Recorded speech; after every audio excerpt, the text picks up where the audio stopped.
Right, this is a day of sadness, a day of mourning, a day that I get depressed at every single year. Hope Not Hate have published their list of right-wing extremists in the media, and once again, I'm not on it. What does it take to get on this? They've put on Kevin O'Sullivan in the past. They've put on Julia Hart, put on Mike Graham. They've put on Maya Tuesday. They've put on Dan Wootton. Oh, what, big boy, how you doing? Right, I mean, how is that right-wing extremist? He's not Indian. Anyway, you're not on it either. So we've done our best. I'm left-wing, I am. I've written to them about this multiple times. I believe the reason they don't put me on is because they know I want to be on so much. Yeah. Okay, well, let's talk a little bit. Let's hope we can rectify it for next year by talking about two-tier justice and the way that the Sentencing Council, one of these new, completely unelected, crazy little quangos that was set up under Labour, have decided that white people should go to prison for longer than black people and trans people. Oh, sorry, they didn't put it that way. They were saying that they're very concerned about the sentences for black ethnic minority people and people from minority groups like the trans community. Minus Jews, of course. No, they don't count. Take that as read, yeah. Oh, there's no way. Can you imagine if she stood up and went, excuse me, I'm a Jew, I'm an ethnic minority. We used to have that. They somehow slipped it away, the ethnic minority bit, while we weren't looking. I'll tell you what it'll do. If you went in for a motoring offence and you said, excuse me, I'm a Jew, he'd go, where's that black cap? So put it on. I'm afraid, Mr. Gould, you've been sentenced to death for driving at 25. Don't even joke about it. That'll probably happen. Damn right. With Starmer. Damn right. The Starms here at your door. OK, so let's bring in our guest co-hosts this evening, who are Brenda Dennehy, who's a producer on Good Morning Britain, and Phil Dave, who's a broadcaster. Well, Phil, you're in the same boat, aren't you? If did you wake up this morning thinking, I'm a member of an ethnic minority, this might be beneficial to me? Or did you think Jews don't count? Well, the truth is, even though I know I'm in an ethnic minority, I've never thought of myself as an ethnic minority, unless I'm trying to reassure someone who classes themselves as an ethnic minority that I'm with them and I can relate to some of the perhaps struggles that they might go through.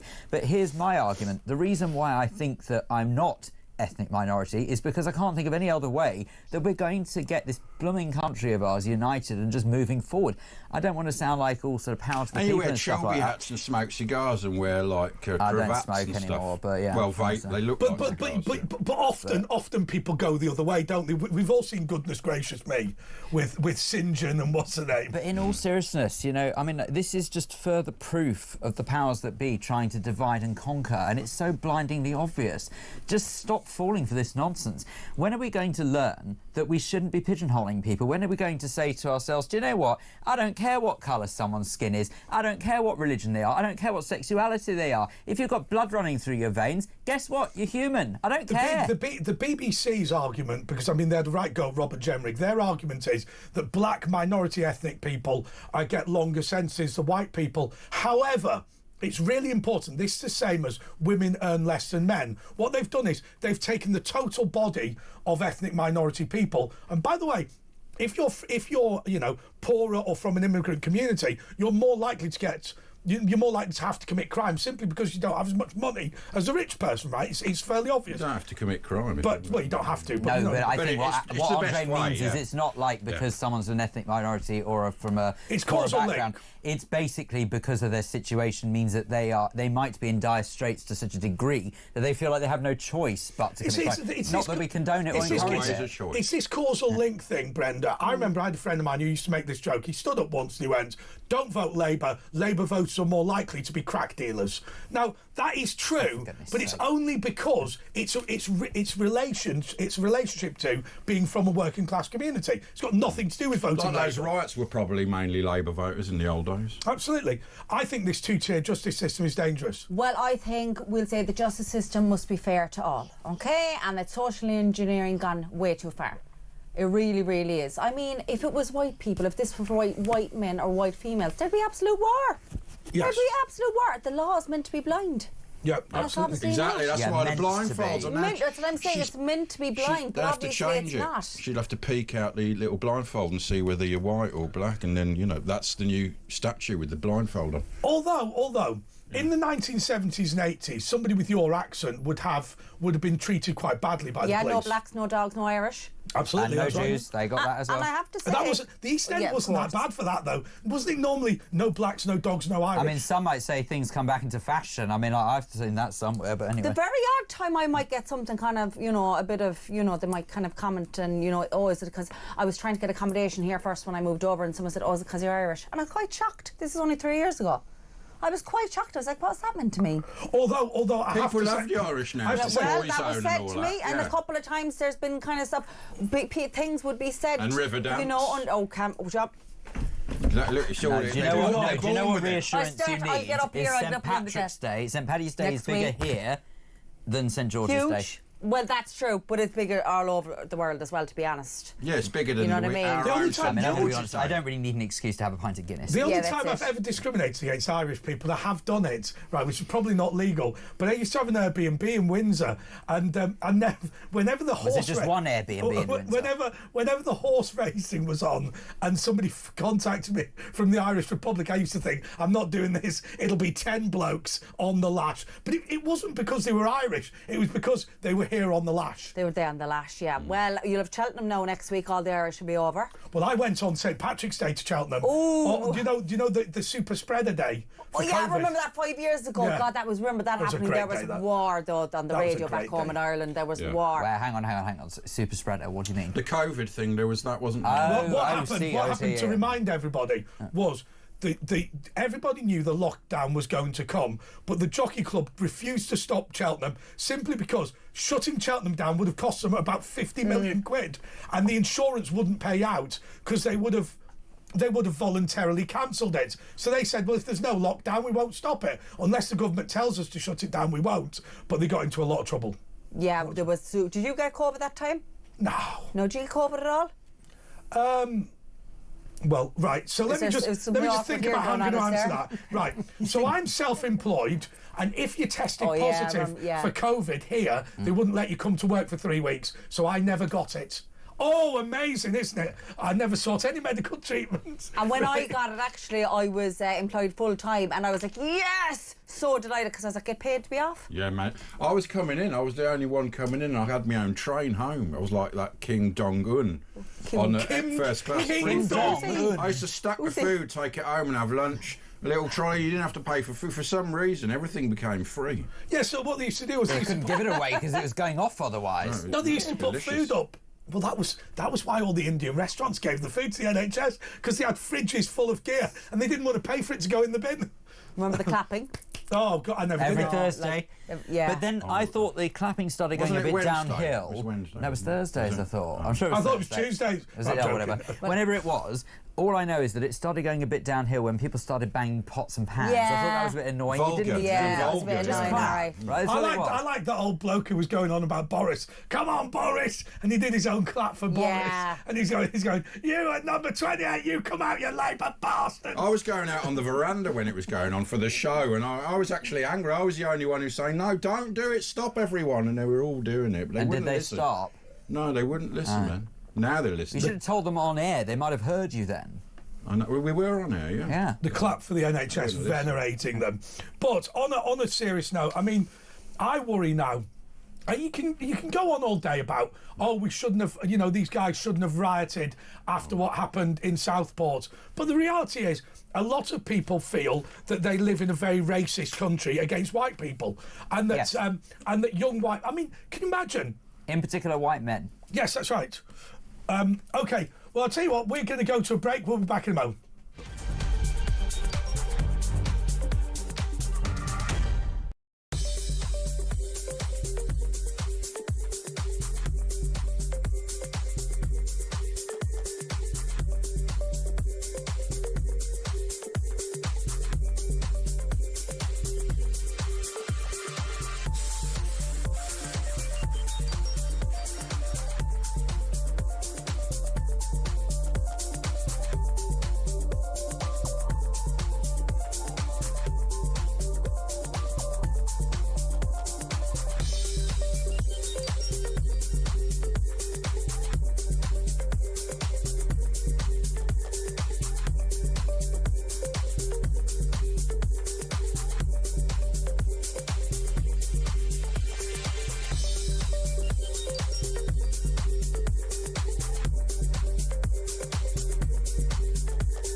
OK, well, there's been an argument about reform. Let's be honest, it's been brewing for some time between Rupert Lowe and Nigel Farage. Have we got a video of Nigel Farage's exclusive interview? No, it was so exclusive, we're not going to replay it. We couldn't even video it. It's on our YouTube channel. Well, OK. Don't watch that now. It's not on my YouTube channel, which you can find by searching Andre Walker on YouTube. Nearly 130,000 subscribers now. We're doing all right. OK, so some people think that it's right to criticise Nigel Farage for being messianic. And also, I get the impression that this whole Ukraine thing has not played well for him at all. His support for Donald Trump and JD Vance has not been particularly phenomenal. But Rupert Lowe, look, Rupert Lowe's a contrarian, but so are all of them. Brenda, what do you think? Well, to be fair, Farage has been a pivotal figure, really, throughout reform. And look, I never show my political allegiance or anything like that, but I would say, as someone who's not hugely into politics, if there was anyone, like, I didn't really know reform existed until he went back in for the running. Yeah, exactly. So that would be. He's the face, but is he a prime ministerial person? He's never really. He led the obviously at the MEP. He was their head there, but he wasn't government, was he? Yeah, but he's got certainly something about him, a certain je ne sais quoi that we like Boris look had. for. But then look what happened when he got in. No, I agree. Boris was terrible. You know, I mean, at first he showed real promise, and then suddenly he just blew this 80-seat majority. It was shocking. But you could sort of say that there was something about Tony Blair. There was something about Margaret Thatcher. There was something about Mary. But the point Blair is, ruined it, didn't he? Blair didn't do good things. No, I know. But what I mean is that you have to have a certain charisma to draw the public in to be able to say, I'm going to make it as a prime minister. Got that, hasn't he? I think so, but I personally believe that Farage is a bit stronger personally, but that's just my humble opinion. He says he won't be a good prime minister. He says Reform's a protest party and they're not really set up. No, he didn't say Nigel wouldn't be a good prime minister. He said it was unclear whether he'd be a good prime minister. And our guys are saying, why not ask you to call in and tell us? 0344 499 1000. Would Nigel Farage be a good prime minister? But you know, people like Farage, do you think that, like, secretly they love being in opposition? Oh, there's an element. I think, yeah. But he's never even done that before. But like you say, he likes the campaign. Once he was in, I think he'd feel a bit... It was amazing. I was involved in the campaign to set up a town council in Windsor. Doesn't matter the nature of the campaign, but I was working with Labour, Liberal Democrats, Greens, all these sorts of people. And being away from the right, being away from the Conservatives was amazing. The loser culture. Because the Labour Party quite often, from what I could see, exist in order to be annoyed with the Conservatives, whereas the Conservatives exist in order to be in government. Well, look at the state of them now. I mean, look at the state of Labour at the moment. I mean, it doesn't feel like we've got a government. It feels like they're just there as a holding pattern because the Tories failed so much. All the Labour and Lib Dem people I work with all knew in detail like who all the Conservatives were and what they wanted to do and all this sort of thing. And then you met the Conservatives, they'd never even heard of these people, and you think it's just amazing the way. Have you noticed no one's really talking about the Tories anymore? Hardly. No. They've sort of gone. I think they might be dead. Yeah, the Conservatives. Because they caused permanent damage, so I think they've caused permanent injury to themselves. Well, and they've got some calls. Yeah, it wasn't great, was it? Lawrence is in Colchester. Lawrence, you're on talk. How you doing, lads? All right, Larry. How are you, Ash? You okay, mate? Yeah, man. Good. How are you, Larry? Well, I'm as high as a kite, but whoa, hang on. Yeah, but he's in Colchester, California, aren't you? Yeah. In Essex, high means drunk. It's because he's listening to us. He's high on life. High on life. Do you know what I mean? What do you want to say, Larry? We don't encourage anything illegal. You're not allowed to put drunk people on there either. So I mean, he didn't say drunk. No, it is illegal. I'm on morphine because I've got chronic pain with so it's legal. Oh, hang on. It's illegal. No, we don't like morphine. Hang on a second. So it comes in our ear. Oh, that's good news. We like morphine. Because he's taking it legally. We don't like morphine. I always, as someone in recovery and in addiction before now in recovery, morphine, like, I'd always be like, I'd love to try that now. Really? I'd love a bit of morphine. Not while you're not at medical use. Content. Why are you saying this? Why are you saying this on my show? Anyway, I'm going to stop anyway. Sorry, Don't take morphine unless your Larry. doctor tells you to take it. I've been in recovery, but I'd love to have some morphine because you get the high. You're always chasing the high. I'm high on life here now. Tell us more about it. No, don't. Anyway, stop. Chat to Larry. Stop. Sounds really Larry. good, All doesn't it? stop. No, don't do it. All stop. white lines running through my mind. No, I'm having fun, baby. Right. So he said all Let's stop gather about it all 5 together. times when none of us were saying anything. Okay. We're not Okay. school children. No, stop. We'll edit all this out. Right. Larry. Larry. Bear in mind, we wish to retain our licence. Can you just now talk? Right. He's legally high. Yeah. Yes, exactly. Thanks, Ash. Right. Boris Johnson is a pathological liar. Oh. I know that for a fact because when I was working, I knew people who knew him. Well, we all knew that very because of what he said. I mean, so Starmer's a much worse liar. At least with Boris, you sort of knew he was lying. He sort of do it with a twinkle in his eye. Starmer just lies like a viper. Well, that's going to come back and catch him. But I'm going to come on to that in a moment, okay? And then the biggest traitor out the lot with Starmer was Tony Blair. What he's done to this country and the ECHR, all I'm hearing today, which upset me as a grandfather with 2 darling little granddaughters, are the rapes that are going on and the excuses to keep these monsters in the country. Oh, what about the front page of the Sun today, which was on about that Albanian gangster who, for 23 months, the British courts have tried to stop the Sun publishing who he is. He's being allowed to stay in the UK because, get this, because he murdered a police officer as part of his gangster behaviour in Albania. He's afraid that rival gangsters may hurt him if he goes back. But if you're a rival gangster, they're always trying to hurt you. Nothing's really changed. But he doesn't mind hurting other people, allegedly. So actually, no, I'll tell you what, but I'll tell you, Lawrence, that's the amazing thing. Asher's right. If this man is allowed to stay in the United Kingdom, then it will set the principle that all retired gangsters should be allowed to come to Britain on the grounds they may be made to pay for their crimes in their own country. Let's get Pablo Escobar. That's what you sign up to when you go into gangery. You know, the other gangs want to get you. We're the laughing stock of the world, mate, and especially with America. Look what the Vice President said in America. By the way, I'm sorry, Lawrence. I don't believe that J.D. Vance was talking about Britain when he said getting 20,000 soldiers. Hang on a second, 20,000 soldiers. I know nobody likes J.D. Vance in Britain at the moment, but I don't know why. I think he's brilliant. 20,000. Hang on a second, 20,000 soldiers from a country that has from some random country that hasn't fought a war in 30 or 40 years. Well, Britain was proposing to send 30,000 troops, and we fought plenty of wars in the past 30 or 40 years. How did J.D. Vance not know that? Did he sit there and think, well, even though I know Britain is not proposing this level of troops, he was talking about the idea of sending Estonian troops and all this sort of thing along. That's what he was mocking. Yes, exactly. Well, you just said he was mocking us. He's changed his mind. But when Keir Starmer when Keir Starmer was there and he said, I'm very proud of our history of free speech, apparently they took him round the back and did a Zelensky on him without the cameras there and said, no, you just lied in front of everyone, you Vance and Trump. So listen, lads, this is very, very hearsay that I've heard, and it's quite frightening. Let's hear it then.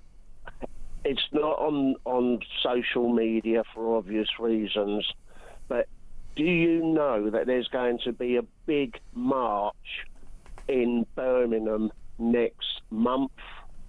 No. What's it about? What?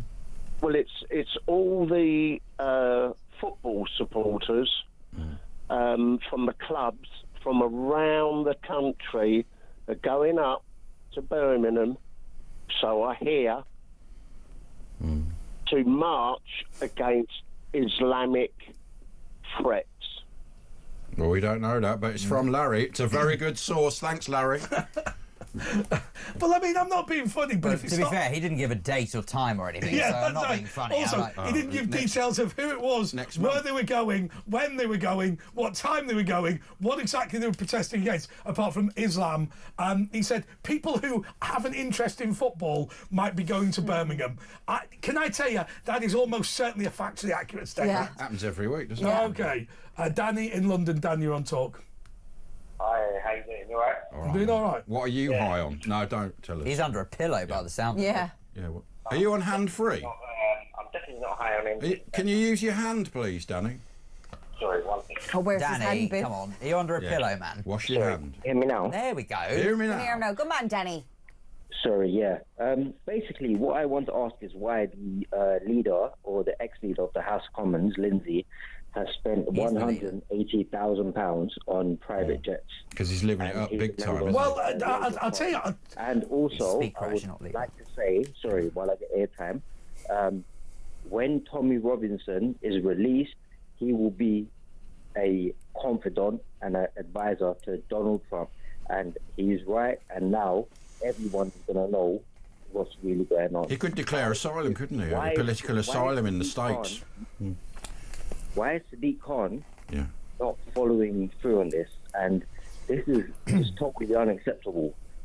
Tommy Robinson is our Winston Churchill, and I'm Asian. Yeah. Okay. Well, look, Danny. Let's just be clear on one thing. It is by no means clear that Tommy Robinson is going to be an advisor to Donald Trump. Certainly Donald Trump has never suggested that. Elon Musk is paying his legal fees, though. Okay, I'll tell you what I do want to say. I actually support Lindsay Hoyle, right? And I'll tell you why. What? So first of all, Lindsay Hoyle is not a very good Speaker of the House of Commons, but he has no official vehicle. I mean, obviously he doesn't have an official plane. Well, you can't tell me he's not a considerable improvement on the last Muppet. Oh yeah, is it? absolutely. Yeah. So when he gets invited to speak abroad, he has to go. You can't have the Speaker of the House of Commons going in cattle. But why is it always in the Bahamas and California? It's never in, like Kev was saying, Belgium or, it's crappy, but it's always a nice, sunny, amazing Hawaii and stuff like that. Well, it's a bit of a coincidence. I And think why is Sir he going Lindsay's a first good class? man. He's not. He was Come on, useless. come He on, worked lad. for the Labour Party and told him you can't have the vote, because we're all scared of this mob outside. I've got to be honest with you. Calm down now. Lindsay Hoyle isn't very good, but to be honest with you, he's better than Burko. Well, yeah, but that's a very low He's a bar. I mean, it would be for spokesman Burko than because he was a Burko. very low man. Yeah. Burko was not. No, he. Excuse me. He's got a part in Emmerdale. Sorry. Has he? Yeah, No, that was Lindsay. playing a rambler, a Yeah, little but rambler. Lindsay, not Burko. No, Lindsay. Yeah. Oh. No. What about Betty Boothroyd? But I mean, no. Apparently, what's I his miss name? Betty I remember. Boothroyd. The Betty guy- Boothroyd and are we allowed when we're not allowed to talk about Betty's personal life, are we, Ed? Why But we'll do not? it. We'll do it. She used She's to have a no tra- longer with us, so she's not going to have a go at us. Let's wait till the other one dies. Oh. She used to What have a do you mean? 24-hour the other calf. one. Oh, and right. I used to go to a 24-hour calf. She'd be there with a fag in her mouth, serving eggs at like 3 in the morning. What? Anyway. Baroness yeah. Boothroyd. Yeah, Betty Boothroyd, in Hampstead, yeah. I used to go there. No, after the show, sorry. Stop for a second. What? Are you saying to me that while she was Speaker of the House of Commons, she used to moonlight as a cafe? No, it was her own worker? cafe. It was called Betty Boothroyd's. And I actually... No, that's not true. Bernard Weatherall, I've got one of his jackets. He was a former speaker. Bernard Weatherall. I've got one of his jackets. He was that one. Not his He was that jacket. one. They make Does them he know Savile you? Row. Did he know you? Bernard Weatherall was that one. The member for Eton. Do you remember him? He used to point like that, didn't he? He's quite theatrical. I don't know why I did that on radio. I don't either, but I mean, if you're watching on YouTube or CTV, it makes What's sense. his name? The little guy we really hated who didn't want Brexit. What's his name? Burko. Burko. He was going to be Burko. a champion tennis player, but he was the number one English junior champion, but he was too small. They said you couldn't progress in the professional level because he was Really? 5'3". Yeah. Oh, so he loves his tennis. That's why he's he made. bitter. That's why he made such a racket. Hey! I remember. Do you remember that awful speech at the Queen's Jubilee when he goes, "You're a kaleidoscope, Queen," and he started accusing her. Well, I mean, thanking her for her contribution to gay and lesbian and transsexual rights. And the old bag was just sat there looking at him thinking, I haven't done any of those things. What are you talking about? Right. If I'm being honest, I'm not that keen. Right. But anyway, let's go to Helen in Didsbury. Helen, have you got any thoughts on Burko's tennis playing? In Manchester. No. Good. Oh, well, there you go. No, I haven't. Oh, hello. Can you hear me? Yes. You answered my question. Of course I can. Yeah, but you didn't respond back, yeah. so she was a bit... Come on. Yeah. So, I haven't heard this type of conversation, this openness, this actually just saying what you actually blooming well think, I'm not going to swear, since my mum died. Because she used to shout at the radio and the TV. She used to get the TV times delivered on her.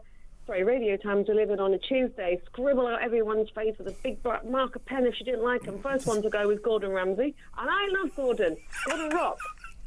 Can I tell you about my grandmother? Can I tell you, Helen, about my grandmother? I think I mentioned this the other week, but I'll do the full impersonation.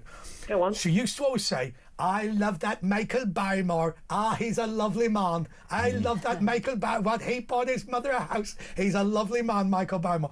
Then he was outed as gay. Ooh, right.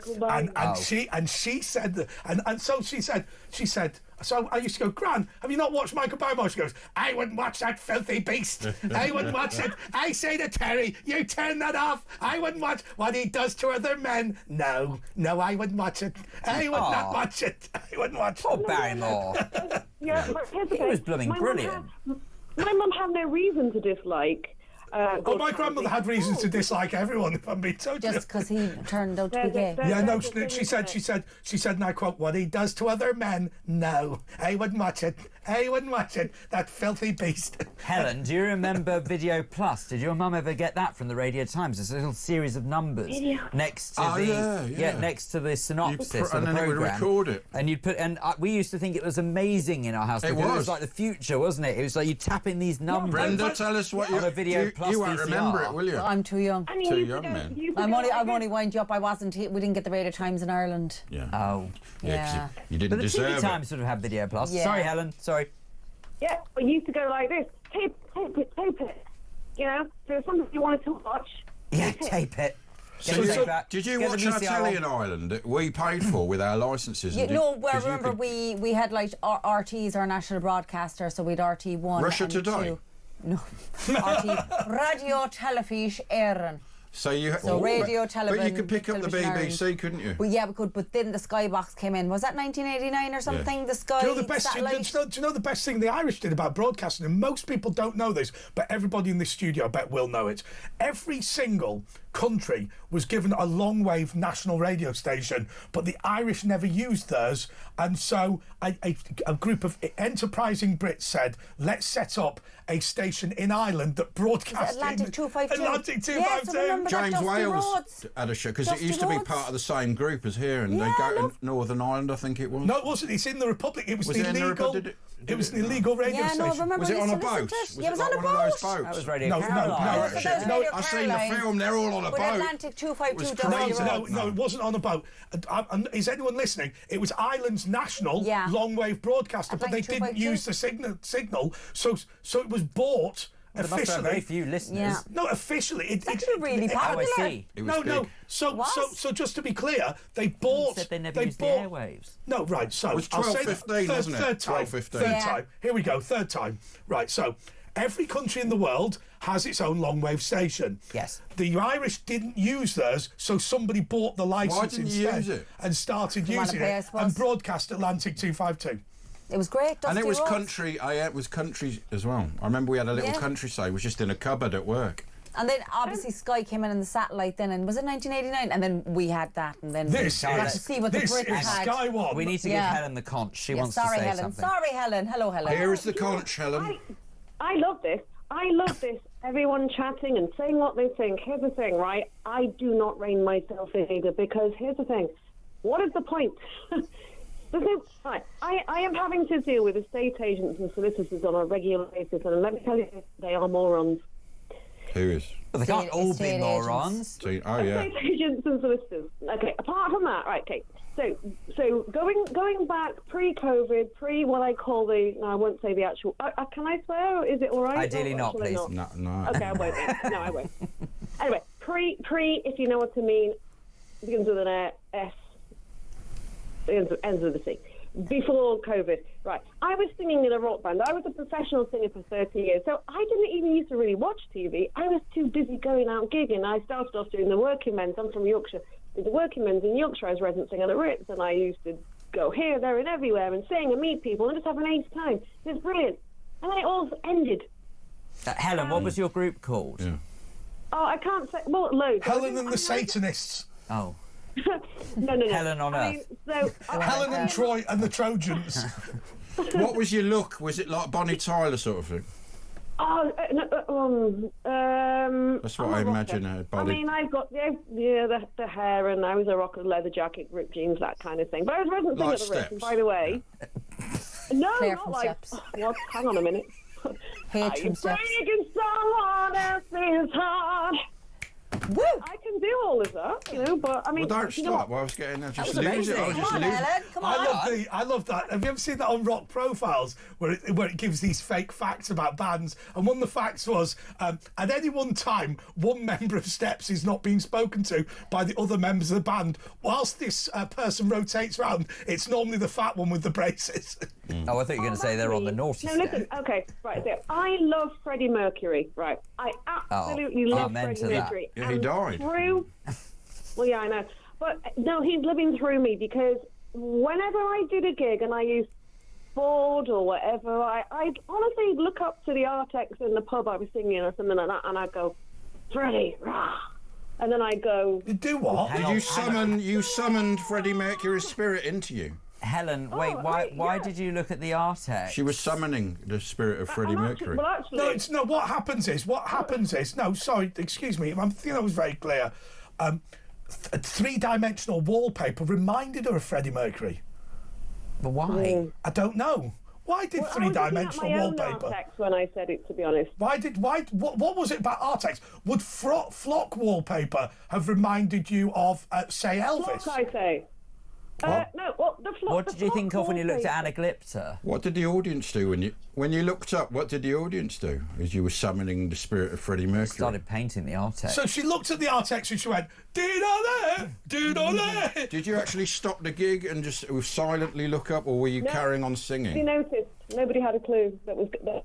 So they were I can't they were like understand why. frozen in time, like Men in Black. Where And you what press that happens? button. What happened when there was no Artex in a particular gig? I admit that's unusual in the working men's clubs of Northern England, but there are some without Artex. Didn't happen.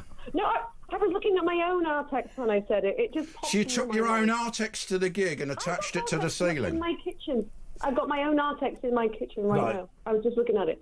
It was just a joke. Right, so I would just look up into the sky in general and say, "Ugh." How could you see the sky when you're in your Hold on, house? she's saying what happened when she was looking at the... What happened? Well, what happened was the power of Freddie Mercury would just... I mean, there's also the Overcame Nolans, right? So, yeah, they did. But there's also the Nolans, right? So if you're really kind of fed up, right, here's what you need to do. Sing this. I'm in the mood for dancing. That wasn't Freddie Mercury. No, she said there's also the Nolans. I'm part Irish. I saw the Nolans She's back part in Irish. She's '79. part Irish. She said she's part Irish. I Good saw to the hear, Nolans. Helen. I saw the Nolans in '79 in Blackpool, supporting Mike Yarwood. My Anyway. dad was wow. Yeah, I'll tell you what I've amazing. often wondered. Whatever happened to Jean-Michel I saw the Jarre? Nolans as well. Whatever happened to He's still around, isn't he? Jean-Michel Jarre and his one song? What was it? Isn't he? He's now he's got a band. He's in the with his Jean-Michel Jarre and his other hit. What is it? No, he's in the Prodigy now. He's the leader of the Prodigy, and they'll be at Glastonbury. We'll be talking about that later. Back after this.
Oh, which one got sacked Dr. from here? Roger Gould. Sorry. They were talking about who got sacked from here and then went over Someone to... on The Apprentice tonight, that's who we're on about. Oh, Exactly. really? Yeah. Yes. Liars. Good segue. It's not Alan Sugar's, is it, anymore? Yeah, it is. Still Alan Is it Sugar. not? God, Yeah. damn, I didn't know that. I Alan don't Sugar. think Donald Trump does the American one anymore. I love that do. Alan Sugar doesn't own this helicopter, and this building's in Hounslow, not at Canary And this is Wharf. a set. Is that where the set is? Because I'm always wondering where it is. I think it's not in Hounslow. I don't Where's the think. Bridge Cafe then? I want to go there. It's all made Why up. don't you just isn't Google it? It's all made Well, up. yeah. Doesn't too lazy to exist do it. really, does it? It's all Yeah, it's all makey uppy. The bridge. Apparently, it does. Unlike us, we're all real it's a here. set, We're all real here. so it doesn't exist. Are we? Doesn't feel like we it. I are feel like very I'm in the real. Twilight Zone. No, the Bridge Cafe. the office obviously is fake, isn't it? Yeah. Go see It's Lord Canary Wharf Sugar. for the Yeah, city. David Brent. That's all made up. Yeah. Yeah. No. Allegedly, they were can't actually. bear Ricky I Gervais. had heard that they were going to be doing a new office based on another TV station here. Really? Yeah. Probably won't Not work, here, will but it? you know, the other place. What, the other What's his place? name? Yeah. What's happened? What's happened? and the Greek ones got angry. No, Well, that's and not having unusual. some people I know who've worked there that would make a good series. Definitely. Yeah. Like Alan Partridge. Okay. Jasmine. Okay, Yasmin, the teenage witch. What we want you to do is we want you to do a reading for Brenda. Come on, Yasmin. Away you go. She hasn't had time to Hiya, Google you, darling. unfortunately. Oh, let me guess where this accent is from. I don't know. Hold on now. Keep talking. Don't tell me where you're from. Let me guess. I'm the psychic. No. You got to talk, Jasmine. Jasmine, don't tell me where you're from. Leave me figure out your accent. It's Yasmin, yeah? Oh, Yasmin. Well, it's the same name, isn't it, Jasmine and You Yasmin? figuring out my accent, where I'm from? Yes. Go on then. No, but keep just talking. Just say something like come the on, rain it's in obvious. Spain Oh, I or can't something. hear her now. Oh, can you not? Oh, no. What I will tell Oh, you- hang on a second. Do you One know second, what? Phil. I She tell you what. sounds like Hilda not- Ogden, doesn't she? She No, sounds she like can't hear Hilda it. She'll Ogden. tell you what, can't because hang on hear a her. second, because we've yanked Well, out how are you cable. going to guess that we can't hear No, it? we You need can't. to- Hang on. Oh, Oh. Will, can we dump that? Thank you. All right, Yasmin, have you got any predictions for me? There we go. Hiya. Oh, I can hear her now. Hiya, everybody. It's very strange that Ash has just mentioned Hilda Ogden, because when I was younger, I used to go to Peter Adamson's house every weekend from the kids' home, What's that got to do with Hilda Ogden? because he's in Coronation Street, Len Fairclough. Oh, Len Fairclough. Do you know who I met? You remember Phyllis? Oh, I used to love Phyllis. I went to I think it was the She had a Imperial. purple rinse. Yeah, that's right. She had it in real life, and I saw her in Blackpool. And I went, Yeah. all right, Phyllis. And she went, hello, love, how are you? She was having tea with her mate. So Do you know, one of the best lines to ever come out of Coronation Street was between Phyllis and do you remember Percy Sugden? Yeah, of Right? course, yeah. So one of the best lines said, Phyllis turns to Percy around Christmas time, she says, come on, Percy, kiss me under mistletoe. And Percy Sugden turns around to her and he says, I wouldn't kiss you under anaesthetic. That's brilliant. So, Jasmine, yeah. Just let me tell you what I was thinking earlier. You know, you said about Nigel Farage and reform. I believe he's going to leave. I've just got a feeling he's going to leave. Oh, really? So you're predicting that Nigel Farage is going to leave... Sorry, stop for a second, Jasmine. So, Yasmin.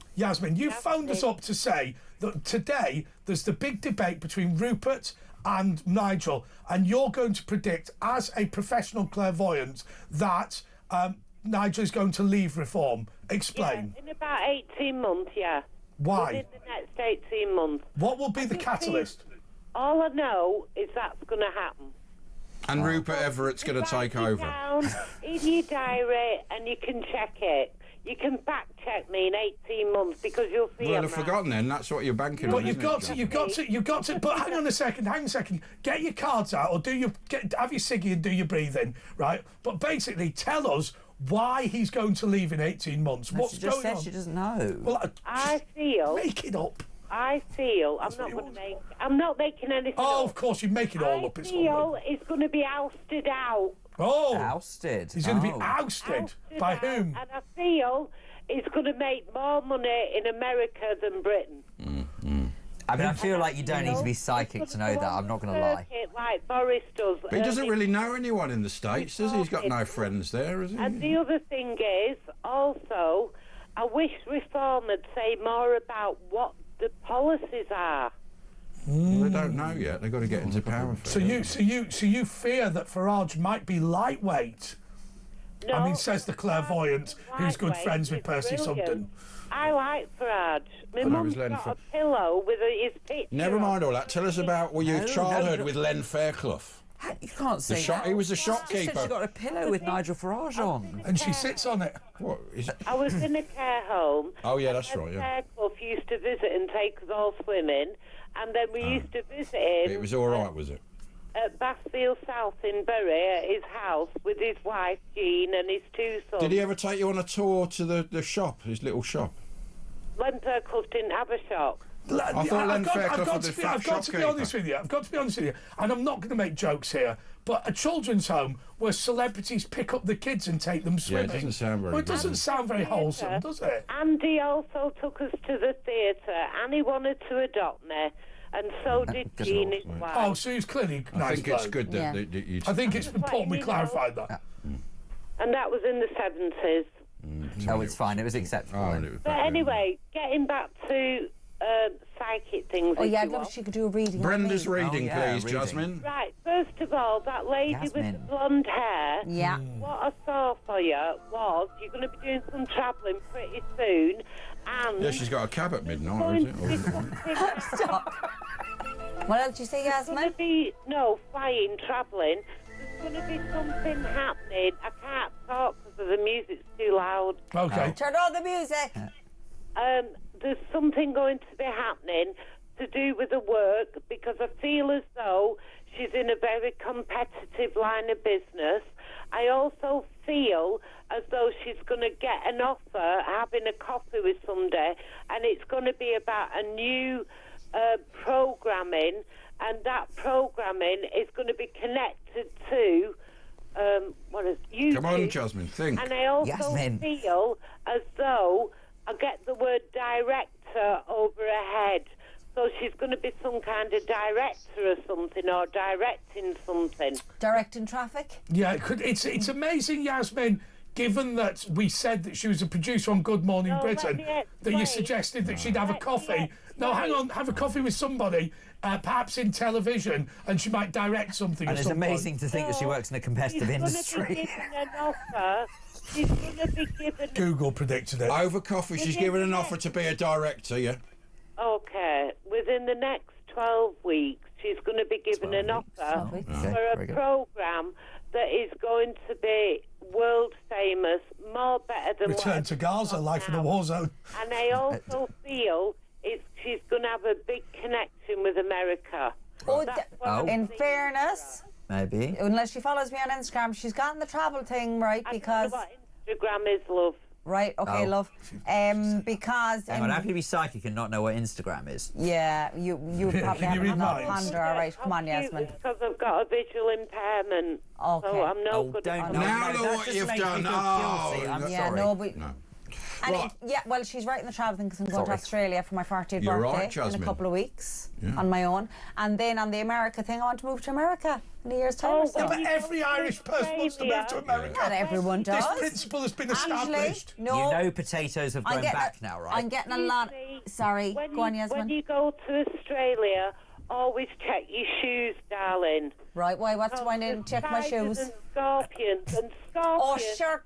Come here, don't be telling me those They've got things. spiders in the toilet that jump up Oh, and they feck, bite don't, you. no, Oh, Sorry. say That that. isn't a bad word. That's No, not they a do. bad word. It's the F-U that's Sorry, a bad Jasmine. word. Have you got Phil's now? Can we have Phil's reading, please? Do we have to? Away you go. Who's? Phil. There you go. I think we need a break. She's just. He's the guy next to the blonde lady. Yeah. We gotta do film, man. This man, I don't know what he does, but is he anything? Don't worry. I don't think anyone knows what I do. No to one be knows honest. that. I just feel as though he needs to relax more. I feel as though he's a bit uptight. He's not. You relax, It man. could do with a Very uptight, am I? Suit, maybe. Not You know what I absolutely. mean? But it's Yeah. He's a I very- mean, for what it's Anyway, a worth. bit more. Yasmin, for what it's worth, they're all laughing at me in the control room, so I think that you're onto something there. Maybe I am a bit Just say uptight. something. Are you in journalism? Well, I don't think I've ever been accused of being in journalism, but I suppose I work in an industry which works quite closely. You do a No, lot of writing. no, not really. No, she knew you weren't. That's why she was asking. There's some, all I just feel as though with you is you've got to be aware over the next 2 months Right. that with your ideas that you're getting about things. He's not getting any ideas. It's like a blank Please canvas. listen, 'cause it's important. This man has got a lot of unique ideas, and I also feel We don't talk about those. he's got a copycat who's trying to take his Not work since the court or case. duplicate him.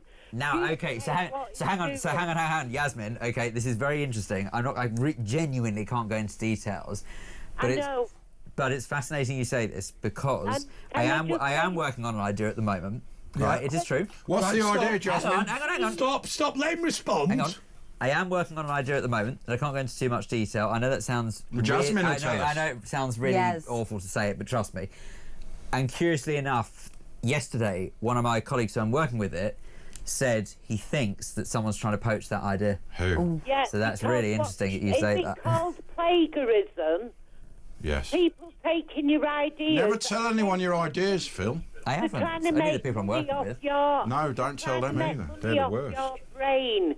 They're trying to make money off your brain. Oh, please, they have to find you Jasmine, first. he won't tell us. Tell us what the Jasmine. idea is. Who's in the creative department? He steals your ideas, copies your work, trying to duplicate and feed off you. But Is it Jeremy Kyle? where? Listen. Is he feeding off Phil?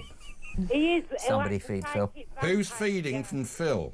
But I'm going to tell you, you are a brilliant hustler. You are brilliant at making money. He looks like one. Well, let's not be anti-Semitic. I don't Once think you I've. focus on something, it comes to fruition. That's the true. other thing I will tell you as well, in your bedroom you need to clear clutter. And there's That's something not about true. Excuse me. colour That's or- not true. He's If OCD. anyone knows me, I am such a minimalist. Sorry, that's not true. Let me I- explain. Let me explain. Oh, she'll pivot Can now. be paper clutter. There's some papers in your bedroom. Papers. You got papers? Do you mean Razzle magazine? Loaded. Escort and Razzle. Sort your pillows out. FHM. Sort your He's into pillows Sort my Asian. pillows. He's I just into had Asian, some- Asian Babes magazine. Hang on. Readers' wives. shoulders look very tense. No, but hang on a sec. Is it okay, magazine? No, this is really weird. Okay, hang on a sec. How on earth? Oh, she's just throwing you idea. No. What's she got? No, she's pretty good. That is. What did she weird. say? What was weird? What? I've recently changed my pillows. Yeah, right? you have to. I've recently changed them, To what? Yeah, and it's but flared my neck up. So don't. What was that? Your shoulders look too tense. Oh, so that wasn't psychic. You That's just know about weird. anatomy. You're just looking at his anatomy. You're a chiropractor. I think he needs to dress more like Zelensky, to be honest. Oh, no, thanks. You know, come with Zelensky attire. We want the There's music around you. There's music, jazz festivals. Yeah, he loves music. jazz. He loves Jazz. jazz. He loves jazz mags. Well, There's just Gla- look- there's He Glastonbury, looks like a isn't it? jazz person. No, he likes magazines and he likes jazz. nuts. Jazz Does he magazines. like- He likes FHM. jazz magazines. Yeah, he does. Or horse No, and does he country. has he got a connection with music? Because I can see all music around him. Is there somebody around him in his family, or a best friend, or a lover who's got music? So hang on, is he musical or does he know someone musical? I mean, come on. That's quite broad. Have you ever met anyone who's musical? Funny enough. When I'm looking at him, I'm seeing quavers, semi-quavers. And Oh, I like Chris, that. I prefer what sits though. I'll tell you what I don't like. Those blooming... What's it that Adam always gets? Those Israeli whatsits. Oh, that are yeah. made out of Bamba. peanuts. Bamba. Oh, they're I love awful. Bamba. What's wrong with you? And they're the reason why kids in Israel don't have nut allergies. And on that bombshell, we'll be back in 2 minutes.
Now, I want to ask all of you, are you fans of Marabou State, Fortet, Wet Leg, English Teacher, Faye Webster, Self-Esteem, Lucy Dacus, Nick Lowe, the Nova Twins, Gary Newman, or Father John Misty? Oh, Gary Newman. He used to be on. I love Gary. I mean, he was the king of the synthesizer, and Forte.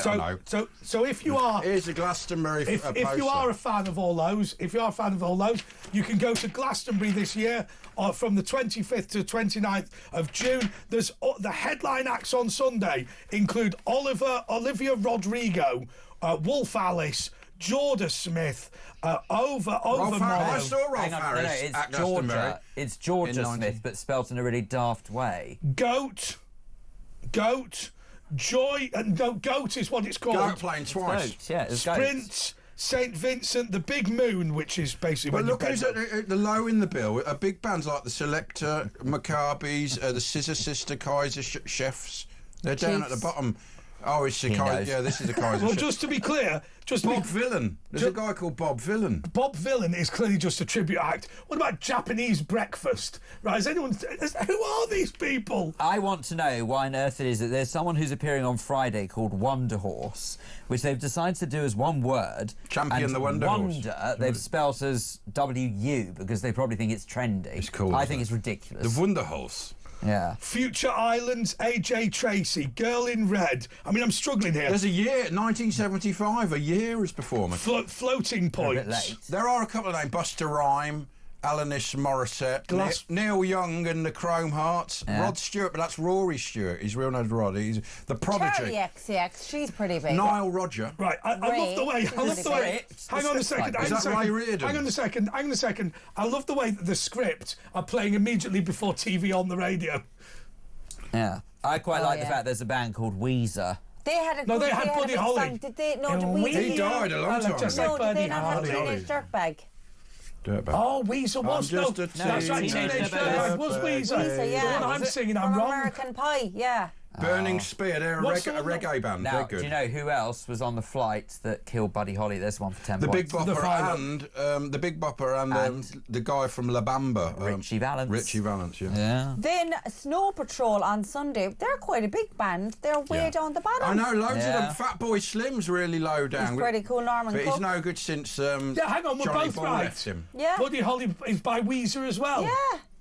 See? And Teenage Dirtbag, baby. The Maccabees are playing. The Babies. The Maccabees. Oh yeah, the Maccabees. Yeah, the Maccabees. They're Goodness. good, aren't they? Yeah, They're Israelis. Hang on. aren't they? The slight problem with this segment is it was supposed to be about how crap all these bands were, and now what we've started doing is reading out the only good ones. Yeah, but I used to go to Glastonbury back in the old days, and there was a good lineup. You know, I saw Velvet Underground there and stuff. There was always some Green bands, Tea Peng. That's the one I'm after. The question is, the question is, which one of these tickets would you? Which one of these acts would you pay 400 quid for the ticket?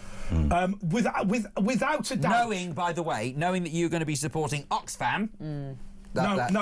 For Water Aid, I will tell you something. And Greenpeace. No, I will tell you. Stand out. There is no doubt about it. As far as I'm concerned, the one that I want to see for £400, it's either Wet Leg or Japanese Breakfast. I can't work out which one. Which is funny. I think they won awards recently. The funny thing is, if you were to go to Japan and have breakfast in some parts of Tokyo, it would probably cost you 400 quid anyway. When I went in 1989, it was 39 quid. And I never paid again after because you could always find a way. Shall we listen to some Wet Leg? Yeah. Oh yeah, I know this one. You can see what all the fuss is about. The kids love this. Yeah. Music hasn't moved on. It's there's a stasis in music. Anyway, we'll be back in a... After Wet Leg. Oh yeah, YouTube will punish us for that. That's true. Actually, On Vogue is quite good. Yeah. I want to go to watch English Teacher. I saw them at the Camden Palace back in about '88 on Vogue during the all-nighter Acid House party. Where you drank only water. Yeah. I think this is quite cruel, actually, because there's one act here that's later on the day on Friday called Vio Farcatore, and I think that's going to be very hard to pronounce after you've had a couple of sherbets. I think bad, not good is going to be the highlight. OK, we will be back in a couple of moments with the press preview. Back in a bit.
This is the press preview with Andre Walker and Asher Gould and our guest co-hosts, who are Brenda Dennehy and Phil Dave. Well, I guess we just get on with the first front page. Yeah, who are Daily Star and footy crisis as five-a-side pitches are ripped up for la-di-da paddle courts. Well, first of all, five-a-side pitches aren't grass, so I don't know how that's done. But I've noticed there's all people playing this paddle that's like a sort of weak man's tennis, you know what I mean? It's like they have little rackets and foam balls, and it's a small court. It's just weird, man. Have you seen people doing it? Yeah, but it seems to be kind of like more of elite people are into it, posh people. It's for the elites, but they can't be ripping up things, because... Anyway, it says, good old footy is under huge threat as scores of five-a-side pitches are ditched to make way for poncy paddle tennis courts. It's nothing sacred.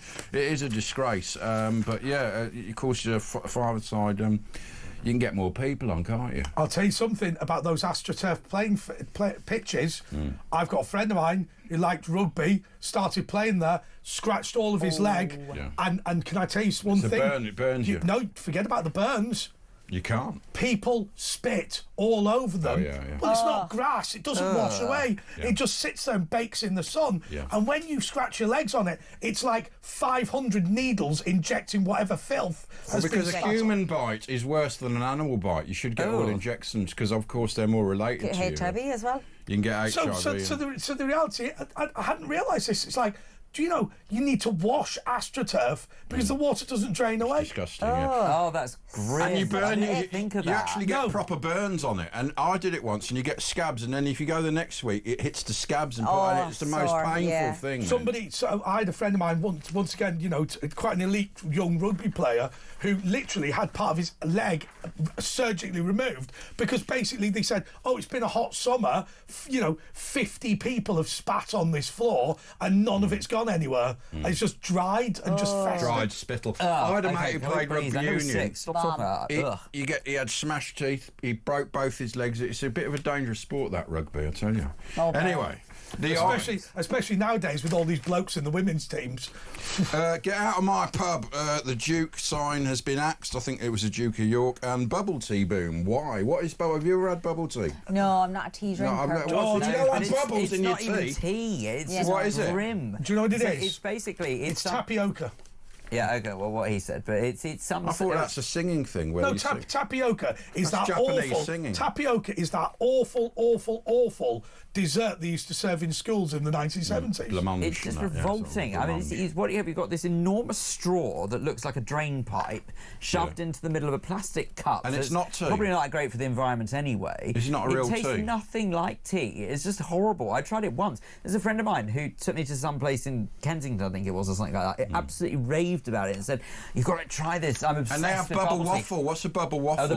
Bubble waffles are slightly different. It's just the way that the actual waffles are cooked. So it's like a waffle. But it's just nothing to do with the bubble tea. Why is bubbles? So you would imagine that the tea was carbonated, but it's not. It's got lumps of tapioca in it, and I have to say, the reason that most younger people have never heard of tapioca is because people hated it that much that the only place that served it was school dinners, and literally everyone's got rid of it. You throw it on the floor. I mean, why? It sort of says something about the new generation. They want bubbles because they want to be mollycoddled. They want everything bubble something, don't they? I bet there's a psychological reason. I was going to say, maybe there's some sort of subliminal thing coming back from when they had bubbles blown at them as a baby. Speaking of straws, actually, my friend, she came back from New York last week. She goes, the best thing about being in the States, and I thought maybe, the plastic straws. She said the plastic straws. Because, there's been a lot of problems with the paper. You need at least 3 to finish a milkshake. I thought it was going to be the helicopter ride over Manhattan, Statue of Liberty, Brooklyn Bridge. No, the plastic straws is the highlight of New York. And you can reuse a plastic straw. But the you could. I don't think people would reuse them. No, that's part of the problem. Yeah. Don't get me wrong. What I can't get my head around when it comes to plastic straws or paper straws is that we used to have paper straws in this country, and we got rid of them because we knew that paper straws were rubbish. So why have we brought them back again? It makes no sense. But it's exactly the same. It's basically clutching at straws. It's exactly the same as when they made UK crisp flavours illegal, crisps don't taste of anything anymore, do they? They're just awful. The aftertaste can be so bad too. Pickled onion Monster Munch. Bad. Yeah, but Pickled haven't you onion noticed Monster it's the same way with fizzy drinks as well? Because they've changed the sugar tax in this country, they don't put as much sugar into canned drinks, and they don't taste that good. So when you're in America, you actually taste the drink. Yeah. As But they're jealous of our Coke because it's got Coca-Cola. It's got some glucose, the original glucose that they've banned in America. They have something else. Aren't Kinder Eggs barred? Yeah, they are. Because you can swallow the egg. It's considered a choking hazard. To be fair about Kinder Surprise, the Americans say, look, it's supposed to be nobody under the age of 8 should have them. But in reality, everybody knows you buy them for 4-year-olds. Well, don't eat the yellow bit. No, it's a choking hazard. Yeah. But I can't get my head around the fact that surely it's down to the parents' responsibility. You're not going to say, if it's like, for example, if you see a 4-year-old coming out of the shop trying to buy a Kinder Egg, get to buy a Kinder Egg, they're really not going to sell it. So it must be the parents. By the way, the Americans, their cola has high fructose corn syrup. That's it, and they come in and they go, hey, this is like the original Coke. I love it here in the UK. That's how they talk. Anyway, the I-paper, the poor man's independent for like people who haven't got the... Anyway, peace talks start next week in Saudi Arabia. Zelensky reveals coalition of 20 nations ready to support ceasefire mission. Well, basically, it's up to America. No one else holds the cards. Europe can't stand up to Russia. It's either America or in. It's up to Trump, basically. Right, so can I just say, 100%. now... Do you see what Trump was trying to achieve? Because it's brought it back to the front. It's brilliant. And as far as I'm concerned, I don't think these peace talks in Saudi Arabia would have happened as quickly if Trump hadn't have turned around and said, right, I'm starting to... He backed down Zelensky, didn't he? Because he realises you can't do it with Europe. You know, they're not going to... Do you know what? Now people know what he's doing. It's ridiculous when they've started saying, Trump's being mean. Farage... Yeah, I mean, to be fair, it's a war that they're trying to stop. Exactly. And the lefties want to keep the bloodshed going, like the meat grinder. They're an unbelievable disgrace. I'll tell you what, I did laugh at that. It's not called the State of the Union. It's called the presidential address in inauguration year. Yeah. But when he goes, Trump goes, people over here probably want the war to go on for another 5 years. And Elizabeth Warren goes, yes. And he goes, pretty obvious from Pocahontas. Pocahontas.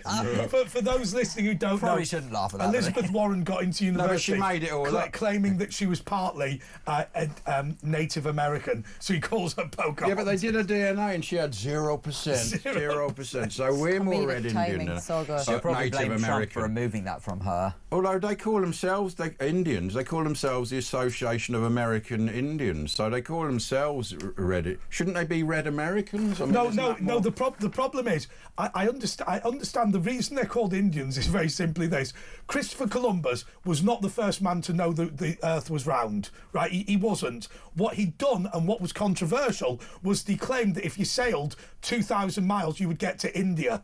Right? Yeah. And people said, you fundamentally miscalculated the size of the Earth. So when he got to the Caribbean, he called it the West Indies on the basis that he was convinced it was India. And even though people there looked nothing like Indians, he said, these are Indians. So that's why they're called. I never knew that. That is every day's a school. I never knew that either. That's really education, isn't it? You say. Yeah. He insisted he'd found India.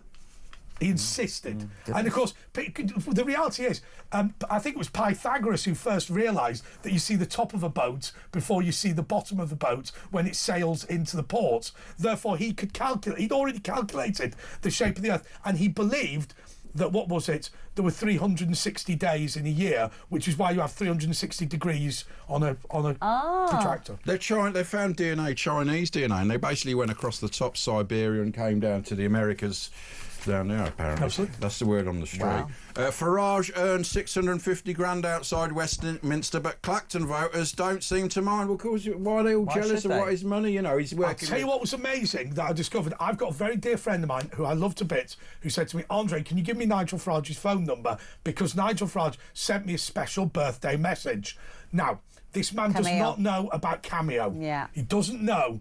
But I looked at Cameo. Do you know Nigel Farage? So just to explain to everyone else, Nigel Farage charged, I think, about 75 quid for you to record a video for whoever you want. I don't know how exactly. But he earns between 10 and 20,000 a month doing those videos. Good on him. Brilliant. Did you see the one where he got caught going up the Ra? Up the Ra, yeah. Yeah, he did. It's a good one. Up the Ra. Up the Ra. I'd like to earn £10,000-20,000 a month for just recording messages for people. Why not, indeed? Go on OnlyFans. Let's enrol him in one of the things. let's Bearing in mind the last time I was on here... Phil Dave on Cameo. Excuse me, the last time I was on this programme, and you enrolled me on enrolling you in Cameo. dating site. It's really hard to get them off once they're on those dating sites. I've got I wasn't on it. He put me on photos. it. OnlyFans as well. Yeah, we'll do you an OnlyFans. A lot of people. Join us, talent. Join us, talent. Get started today. Right, here we go. Your legal name is Philip Dave. Right, don't worry. Just calls me Philip, apart from my parents. No, what's your real name? But it is Philip. It's Philip James Dave. What's not my stage name? Philip James Dave. Aloysius.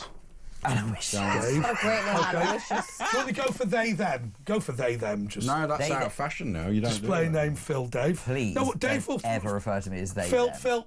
We'll set you. I paid attention at English. So. We'll set How much were you charging per set you up a cameo. Do you see what I did? That was a joke. I paid attention at English level. Doesn't matter. It's fine. Anyway, sorry. Do what? Sorry. 150 quid per video. Yep. Yep. There we go. And that's a bit steep. Is it? Yeah, but we don't want. He's not worth it. Starting out. I'm breathing you. I'm not gonna. By the way, just one other story. Deliciously Ella, I saw 1.5 million books, but had no idea what I was doing. Yeah. Do you ever taste her bits? I don't know who is she. That was. She does all these like healthy foods. You'd see them if you're on WH Smith, which is going to like Meghan Merkel. Soon.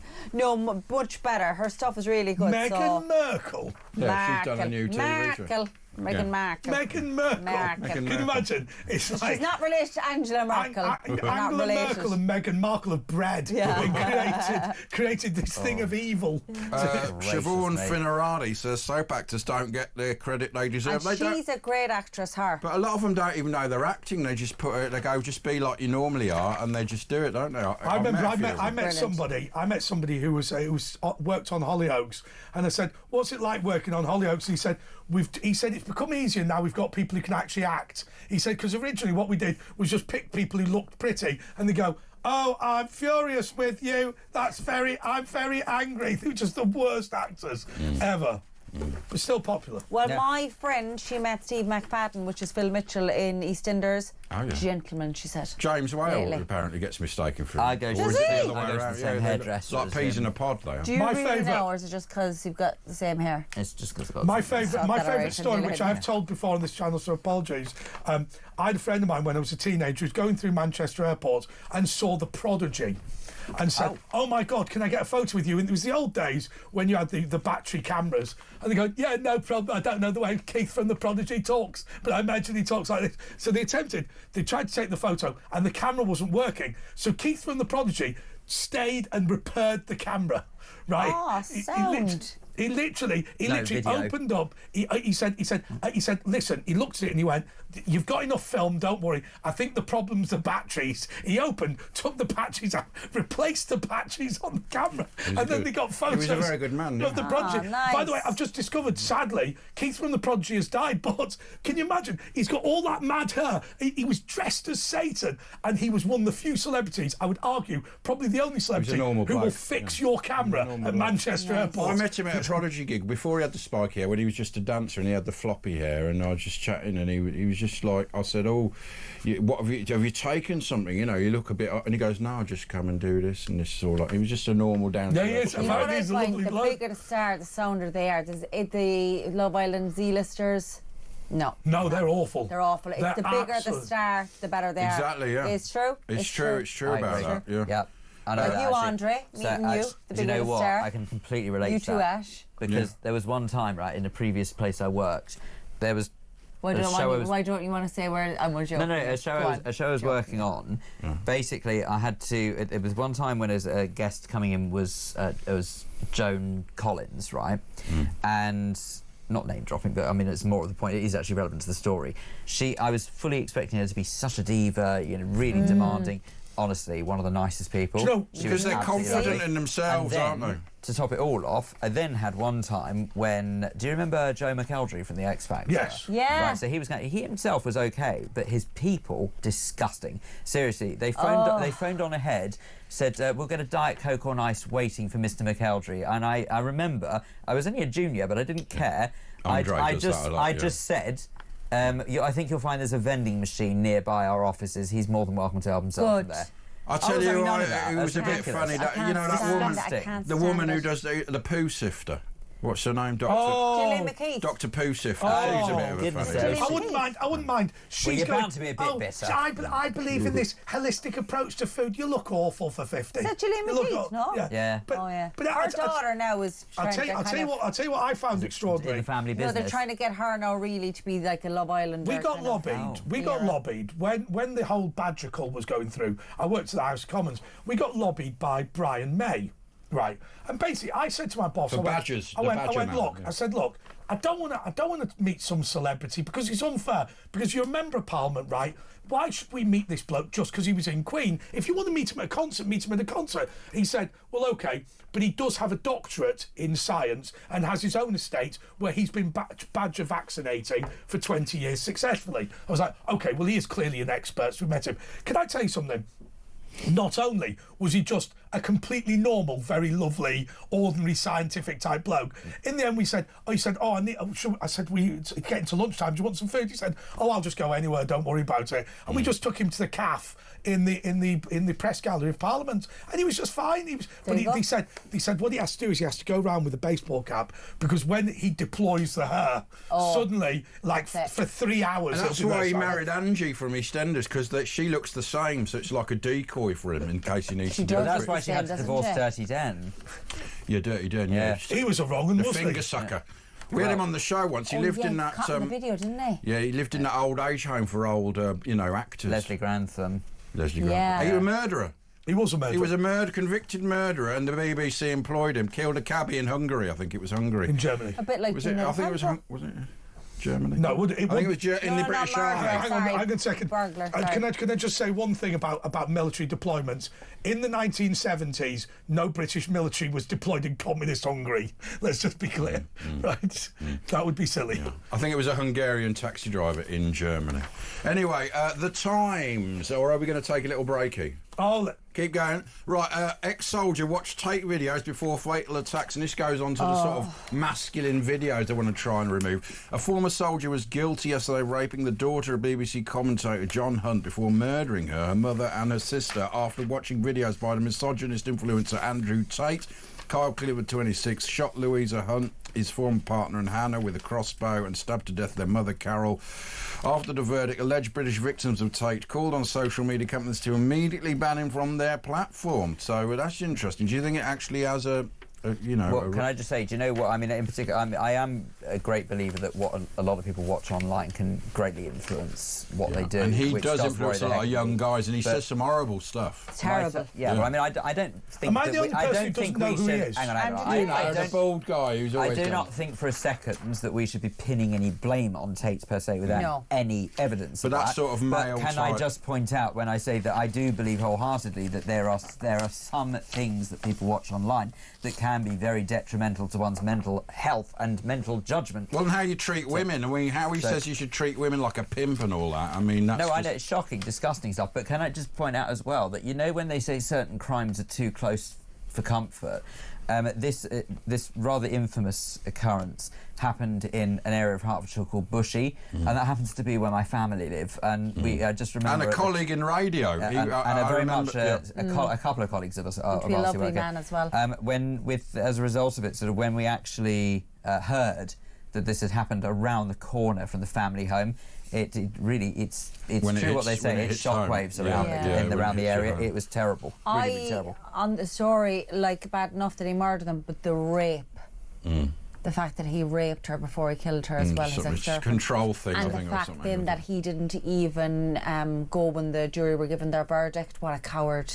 I mean, this is what the people go, the death penalty. And my system would be, not beyond reason, to go to the death phase, it would be 100% proven. So, like the guy that killed Lee Rigsby, we know that, Harold Shipman. Anyway, it should be, maybe that's something to talk about, and, Rudy Cabana. Anyway, we're going to take a break, and we'll come back with all the papers and all of us back here in a minute or two.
This is the press review, the paper review with Andre Walker, Asher Gould, Brenda Dennehy and Phil Dave. And I guess we'll go on to The Guardian. Can I just ask very quickly, just before we do, can we just acknowledge there's a very snazzily dressed 6-year-old on the front page of the Times, right, who is at Crufts. Freddie Osborne. Yeah, but he's wearing a 3-piece suit, and I sort of feel like if I had children... That's what you were like as a kid, Definitely. I feel like it was. Definitely. So I highly approve of the fact that he's got a lovely whistle. He's got a lovely whistle on, hasn't he? Look at that lovely suit. Freddie Osborne from Oxfordshire, from Staffordshire, let's be clear, is not on the breadline. His mum and dad, are they? They're not They struggling. might be. They could have gotten a They might have job. spent it all on the suit and they're starving in a freezing cold house. That dog doesn't look like it's an actual purebred. No, but that dog, I tell you, It's a fox terrier. Is it? one leg's shorter Look than like all the a- others. That's probably part of the breed. Look, one leg's shorter than all the others. It's lifting its cock in its leg. Has it got its cock in its leg? No, I'm joking. No, is it really It's terrible just- what they do to these breeds. Anyway. I have to say, I know this is going to sound silly, but I have a real problem with the Kennel Club for the inbreeding that they insist on with these dogs. I know. I saw an Alsatian. I saw an Alsatian that won about 10 years ago, and its back legs, it was sick, and this was how you meant to breed them, with the short back legs. I actually know, speaking of dogs, I just had a chat with my friend earlier. She was on about if she was going to get her dog, Rocco, neutered. But, like, I have this big fear. I have a little dog, Winston, and he's going to have to be a virgin for the rest of his life. Why? The thought of him getting it on another dog, no way, Jose. Because so you're not going to have him chopped? We're not going to be chopped. Because he'll go on your leg, won't he? No, he hasn't. But I have this big fear of he's going to be a virgin for the rest of his life. Sorry, Winston. Yeah, but that's cruel. No, it's not. What make a model is your dog? And 10% of them were... A monk dog. He's a monk dog. Get him a little cassock. But yeah, he's not going to. If there's any, he's not. It's not happening. What model is he? What is he? He's a little long-haired dachshund. He's gorgeous. Oh, he's a dachshund. I love No, that. he doesn't go up in Is he any a legs or full-size or cushions miniature? A sausage dog. He's stunning. But they're quite nippy, those sausage But he's dogs. got the long hair. No, he's not. But he's never getting it on with anyone. He's going to be a virgin for the rest of his life. No, like we'll see about but hang on. Right, Down the park. What about down the park? Now, I'll tell you what we're going to do. This is the press preview. Let's not discuss how we're going to deal with it. Don't forget Mike. Look, he's out there looking through the window angrily because we're discussing it. You've got a bit of croissant there. You mentioned the dog. All right, look, let's go on to The Guardian. Join me from... Well, just one more. A Gaza hostages threat. Hamas has warned that the remaining Israeli hostages held in Gaza could be killed should Israel escalate military action as efforts to prolong the ceasefire forward. I love what Donald Trump came out today and going, you do this and you're all dead. And no one's ever said that as a politician. And he says things straight and... they better listen to him, I think. But this is how he negotiates. You must know about that. Doesn't that just go to show the cruelty of Hamas, the way that they use psychological warfare to try and play games with people's lives? They are disgusting. You can't negotiate with these cretinous individuals. Wake up, world. They're the terrorists. But one thing I'd say about Israel is they won't negotiate. If you take a plane, they will not negotiate hostages. But when they take hostages into, like, Gaza, they negotiate. And one thing, I can understand that maybe a bit, because obviously it's your people and families. But when they swap 600 prisoners for 4 dead bodies, who are going to try and do it again, knowing that they can get out again. I don't think you should be swapping it for bodies, because of course because that's why they want the body. God would say it's all right that you haven't got the bodies. I have to say, I'm 100% with Asher. I think Israel is insane to bother about the corpses. Well, let me put it this way. Even the actual... they've got to do with the living ones. Maybe as a country, but on a personal level... Just imagine what those families feel like knowing their loved ones are dead and they're never going to... It encourages them. They released those 600. I mean, Sinwar was in prison. He had a brain cancer. They operated, saved his life, and then he actually was the architect. Went on to go to 7 hang on a second. This isn't theological weekly, but the view of a Catholic would be that the soul has left the body, and desecrating something created by God, i.e. the flesh of a body, is a bad thing to do. But it's not you that's committing that sin. Exactly. But in the Jewish law, you have to have the whole body and it will get resurrected. But as I said, the God looks through that. If you're religious, he will bypass that. I guess it's for the comfort of the family. If it was my family, I can promise you, sad as it may be, I would not want my mother, who died a couple of years ago, my mother's dead body back in exchange for letting out 50 terrorists who are going to murder This was 600 for 4. And it's not them, it's the body is the transporter. Let's just put it this way. You do have to raise questions of as a result of releasing those 600, how many more innocent lives are going to come to an end? And more kidnaps. Oh, exactly right. You've got to remember what you're talking about. Yes, it's you want the body back, of course you do. But these are people that would be attacking the grandchildren of the dead. Totally. But having said that, you know, without any proof of this whatsoever, it's just more of a feeling based on the amazing work the IDF do, the Israeli Defence Force. It's not amazing, though. It's been pretty bad. It is phenomenal. No, it's been amazing. The actual initial October 7th. Oh, God. Do me a favour. They are one of the most clued up armies They're studying in it. the They arrest world. Colonel Richard Kemp because of the low amount of innocents killed. I'm sorry. Look, I mean, also, this is not the military show, but I will say one thing. I think one thing that Israel has to do is concede the performance of the Israeli Defence Force has been dire. I think it's been magnificent. In what way? It's been amazing. Well, okay. First of all, had there been no border guards at all in Gaza... October 7th, hang on, 7th of October, that was a big mess up, yeah. That, I couldn't agree more. Where the heck were the army? That's what I'm talking about. Well, that was... But I think everything about their since conduct then. during the war. But anyway, might I just say very quickly, the point I was trying to make is that I believe that whoever does end up getting released, I've no doubt in my mind, on the quiet, they'll end up dead anyway. I've no doubt about it. They're not going to let these people go. That's a reasonable point. I'm sorry, I just don't think they're going to let them roam free. No. OK, look, I just want to ask one question. This isn't Talk Sports, nor is it Theological Weekly, nor is it the military show. But what about increasing the size of the World Cup? Well, you get more money. I've been crying out for it. You get more money in, don't you? Are you a football fan, Phil? No, what the hell's he talking about? A bit like the Eurovision, though, you don't want to have too many in it. Well, I don't know. Because it makes it harder for others. Do you remember that year with the, what was it? Wild Youth. The Irish entry where he had that Elvis suit and he had camel toe. Oh, yeah, we actually had a turkey as well, a puppet of a turkey. Yeah. We had a puppet who was a turkey as well up on stage. But that's because RTE don't want to win, do they? Well, that was the Father Ted thing. Was that Dustin? No, we have someone from Norway now representing Ireland this year. Really, the world's we get into this. We have to go in through the semi-finals. No, this is the bit This is the bit people don't mention. In Eurovision, it's the writer of the song who has to be from your country. Celine Dion represented Switzerland. Yeah, no, that's fine as well. But again, and as we all know, she grew up with 500 siblings. And all the other big countries, all right, he just automatically win. Whereas poor little Ireland, we have to go through all these semi-finals. You've won loads, though. We've done 7, but Sweden won 7 too. So we're not up there. But they had ABBA, didn't they? But Ireland need to let go. Ireland had Jedward. They had Jedward as well, and a turkey, a puppet turkey. Yeah. How did Jedward? Who was Dustin? Was that Dustin? Actually, no, Dustin the turkey. That's embarrassing. What was going on there? Dustin, yeah. Yeah, Dana. We had her on the show about a month or two ago. I thought Dana International was Israeli. No, there was, but we did different. That was the Israeli one. That was a good one, wasn't it? Dana International. Oh, so you had Dana Local and they had Dana International. Was Dana International the woman with the bearded lady? No, that was Conchita Wurst.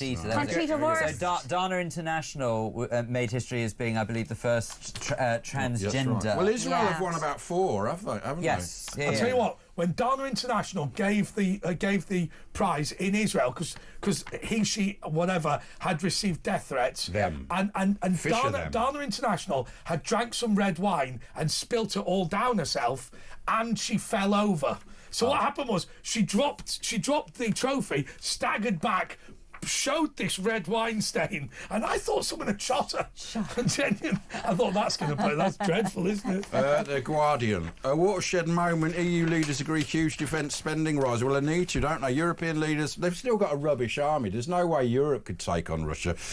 European leaders holding emergency talks in Brussels have agreed on a huge increase to defence spending amid a drive to shore up support for Ukraine after Donald Trump halted US military aid and intelligence sharing.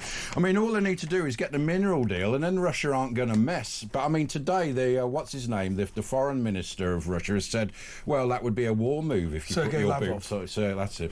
If you put your boots on the ground, so just do the mineral deal, and he's not going to mess, is he? If it is American interests. It's nearly a week now since Zelensky met Trump. Exactly. He's back down now. He's being a good boy. The problem is, though, if you look at what Vladimir Putin wants, he wants 4 oblasts, 4 counties, if you like. He hasn't actually even successfully invaded those. He's talking about Kharkiv, which the Ukrainians hold, giving it to him. No, but he only hasn't invaded successfully because of the resource that Europe and the US has pumped in. And if they stop doing that, Ukraine would be possibly under major threat within a matter of weeks. I understand that.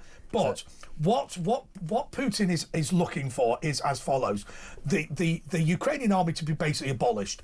All 4 oblasts that he wants, he gets. A new election in Kiev that he will attempt to rig. Reparations from the Ukrainians for the war. I mean, the list of things he wants is completely ludicrous. He wants to go back in the USSR. I personally, I have to say, I personally believe that there are bits of Ukraine that he's taken he should be given. But by the way, I think Kursk, there is a strong argument for Ukraine keeping that.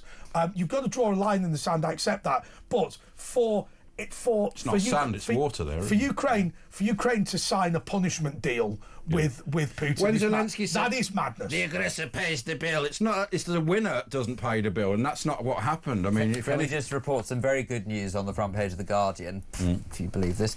Apparently, I don't believe it. That's why I didn't even read it. ULEZ has improved London air rapidly, according to The Guardian, anyway. What about the tube? The particulates on the tube? I was drunk one night and went on one of these channels and bought a particle meter for some reason. So I went on the tube and did it, and it goes off the scale and says this is very poisonous. The tube, in parts, is poisonous. So do you know what the absolute irony of all of this is? And I know it's been mentioned before, but we should say it again. Is those are the poorest people in London who have ultimately had to get rid of their car because they couldn't afford to buy a new one. Now they're breathing in the They're particulates. now having to use the transport system every day. The underground, and they're breathing in worse air because of binning off their car. Yeah, the reality is, Asher and Phil are right.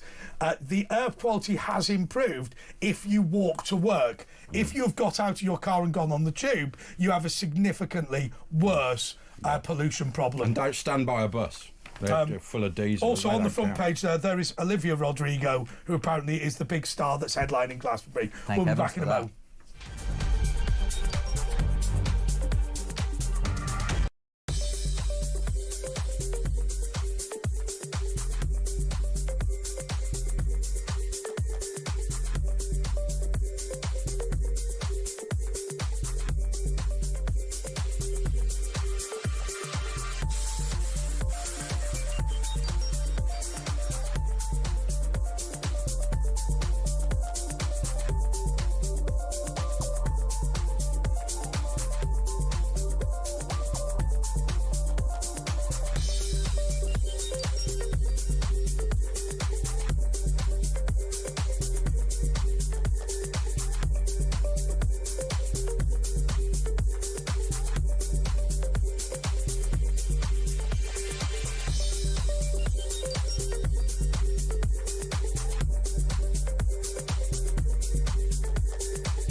Yeah, I've got to be honest with you, I'm bemused about the name of this channel.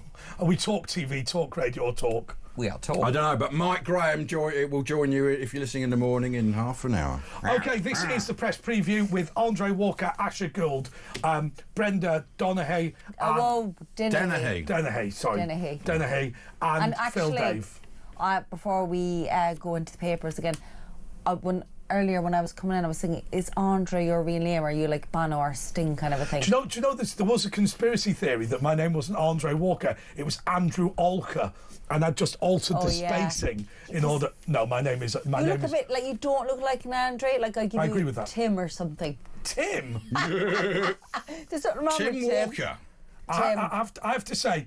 I said something once, and there was a group of people online who went, Britain is so racist that they have someone called Andre Walker who looks white. Oh, yeah. It's a great name. Thanks so much. It's a great name, Tim. Right, the Daily Telegraph. I think you should spread the rumour.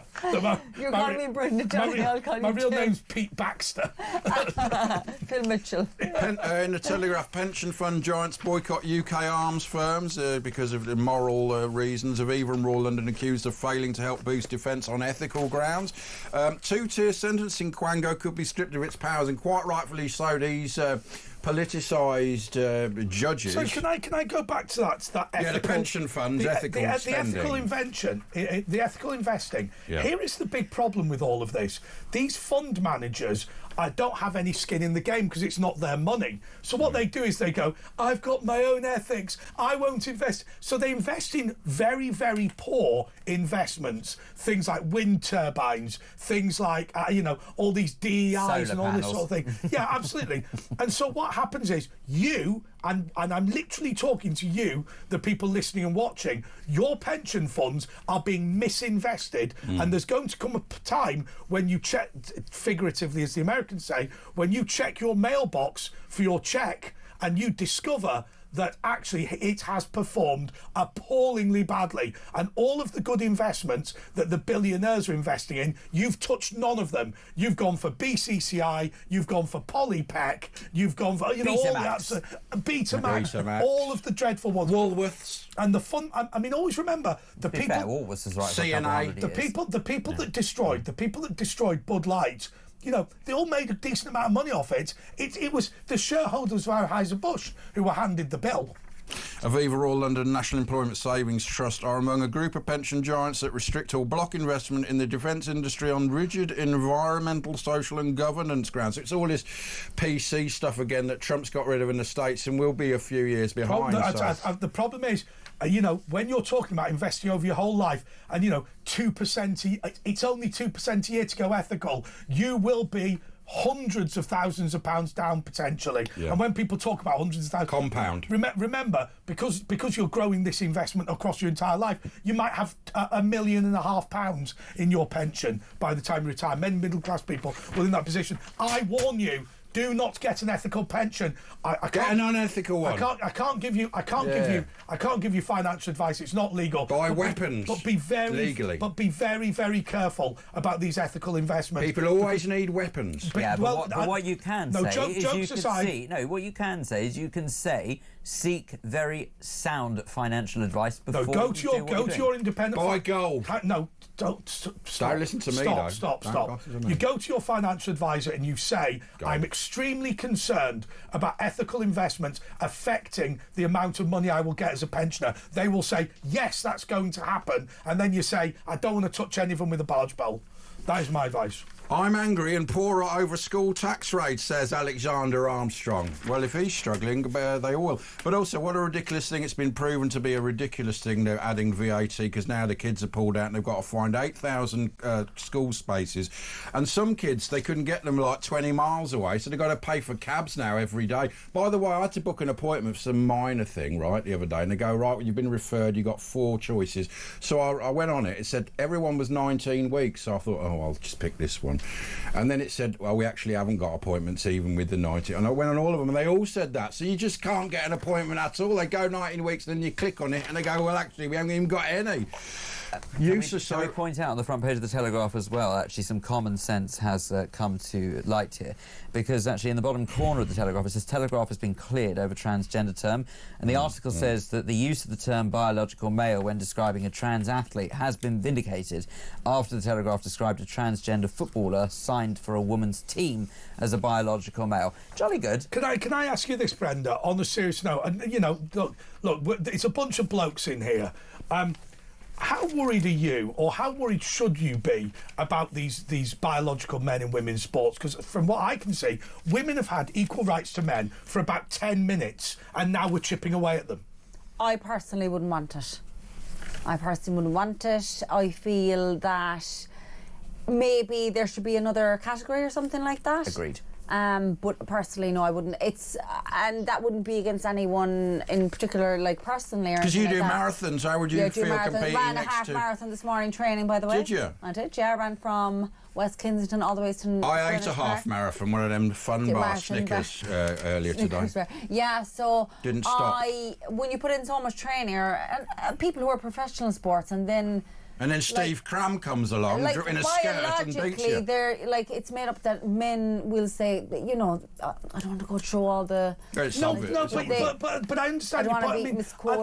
I thought the sad thing was the girls who they attempted to expel from a university because they were buying their own medals and awarding to 4th, 5th and 6th and having a private medal ceremony, because they were saying, in our sport, these 3 big lads are going to win. So actually, it's who comes 4th, 5th and 6th. Yeah. We have a celebration for. We'll say if I'm obviously doing the London Marathon in April, and like I will be coming probably 40,000 in it. But we'll say if I was the top ahead of runner, us, whatever it was. Yeah, but if I was the top runner and I was seated as the top runner, and Brenda Dennehy is going to run the London Marathon, she's going to be the top female.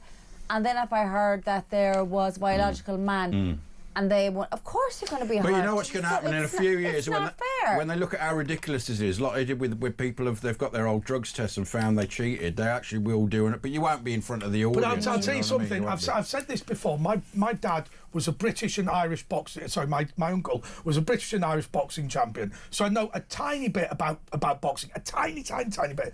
And the one thing I do know is that boxing boards, boxing federations have never agreed on anything at all. They even have different world championships and whatever. The one thing they've agreed on is that none of them would turn up to the Olympics when men were allowed to compete. That's why the in Olympics the women's kicked category. them out and took it over themselves. They said under no none of them. You could now within boxing, you've got liars, you've got cheats, you've got thieves. You know, all of the worst bits of the sports industry exists in boxing, and not one of them could be persuaded by financial inducement. Because they get sued when a man kills a woman. Because there will be a one-punch kill at the Olympics. I mean, there is between men, many people are killed. You want to be inclusive when it comes to that. Like, for example, we'll say there was an Oscar nominee for Emilia Perez, is it? The first transgender nominee. No, but I didn't see the film, but yeah, the first. I was delighted for it. I was like, oh, that's great, you know. Yeah. But I don't understand. Amelia Perez. I don't understand. Yeah. I don't understand. And that was great. I can't understand how you can have this cultural appropriation and allow transgender people to win in the women's category. Because when you say cultural appropriation, you go, well, why are you stealing opportunities from a black person? Well, why are you stealing opportunities from a woman?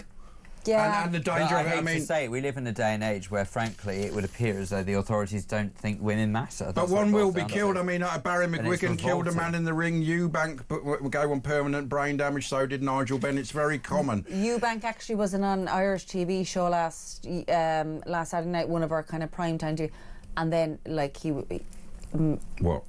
Was a very interesting one. Well, he says he's got seen it. Chris Eubank, the older guy. Yeah, the older guy. Yeah, I used to do a show with him on Talk Sports. Yeah, and he used to recite interesting poetry. Watch. Did he say, "I'm a fan"? It was all front pages of papers and everything. Cutalism. What did he say?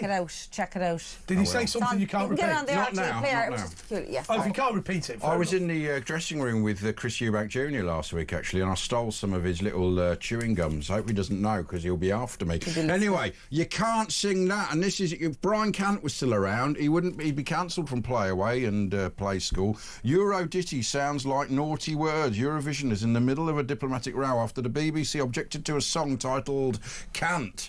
Because what's wrong with that? What's wrong with that? Anyway, the name of singer Mariana Conti's tune, well, that's worse, her name, which means singing in Maltese, had already been approved by the European Broadcasting Union, but now she's been ordered to change it following a report submitted by an EBU member understood to be the BBC. So hang on a second. So it actually means singing in Maltese, but you're not allowed to say that on the BBC. Oh, apparently, I can't say, but one of our producers has said they've heard the song and it deliberately does sound like. Oh, okay, I do think my favourite one was the year that Vladimir Putin and Russia invaded Georgia. They entered with a song which they claimed was about somebody who gate crashed a party that they called a Putin. Right, and the song was clever. We don't want to put in, and we're going to shoot him. That got bad. It's like cutting away, like easy good, and it was about Ebenezer Good with. Actually, to be fair, the Israeli entry also got banned this year as well, because they said it was too inspired by what happened on 7th of October. And technically, the rules are very, very clear in Eurovision that they must not be politically motivated songs. Remember the girl last year from the Israeli entry, that hassle she got. Was that big fan? It was quite. It was quite. Netta was a few years ago now. Don't describe her. And that's why Ukraine won when we should have won because of political reasons. Do you remember? Yes. Although to be fair, it wasn't a bad song. To be fair, yeah, that Stephanie, it did quite well in both. I mean, it did. I mean, it got the highest score ever from the public vote. Yeah, it was actually quite. But I'll tell you what. But they got quite a good score from the judges. But here's the interesting thing: this year, the judges will give Israel nothing. Wait for the public vote. But moreover, what you have to also do is wait for the public vote and look at which countries, because last year, every Western European country put Israel first. And on that bombshell, we'll be back in 2 minutes.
Well, I will tell you something, ladies and gentlemen, boys and girls. There is something joyous about what has happened to the BBC. They behaved appallingly badly, but now the young man, the son of a Hamas leader who they paid to come on the BBC, is having a go at the BBC over the treatment of him. Now, I'll tell you something. Good. No, do you know what I'm going to do? Do you know what I'm going to do? Do you know what I'm going to do? I'm going to let Josh Rom from The Sun explain the full story. Because, Josh, OK, look, the BBC have behaved appallingly badly, but should I be chuckling today about this?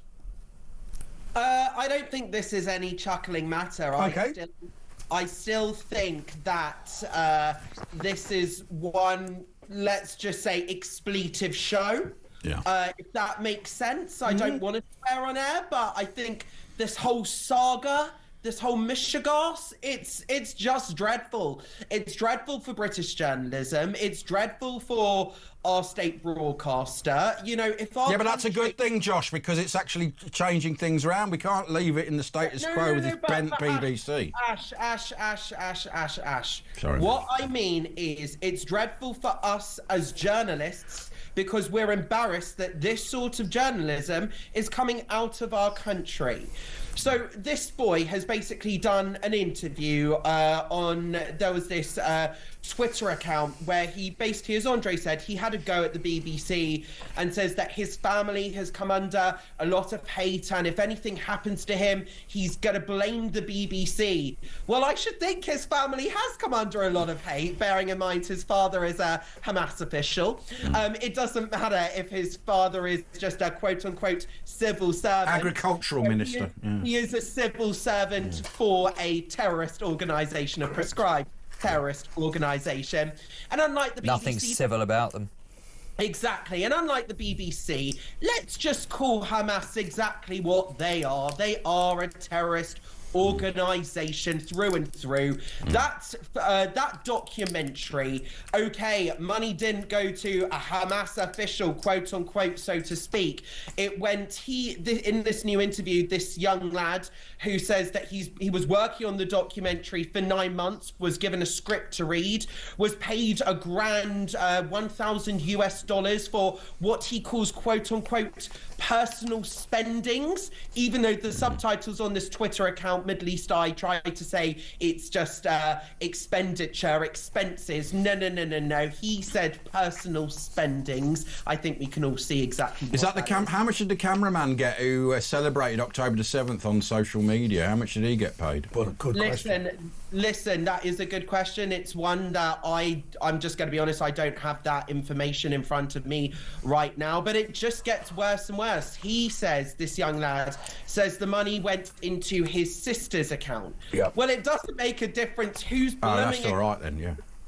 No, Ash, I was going to say it doesn't matter whose account it was in the family. The fact of the matter is, money from the BBC, technically through this production company, went into the hands of the family, the direct relatives of a Hamas official. But Josh, let me ask you this question. So, and I've said this multiple times, you're an entertainment journalist, even though you've got an interest in politics, so you know a little bit about this.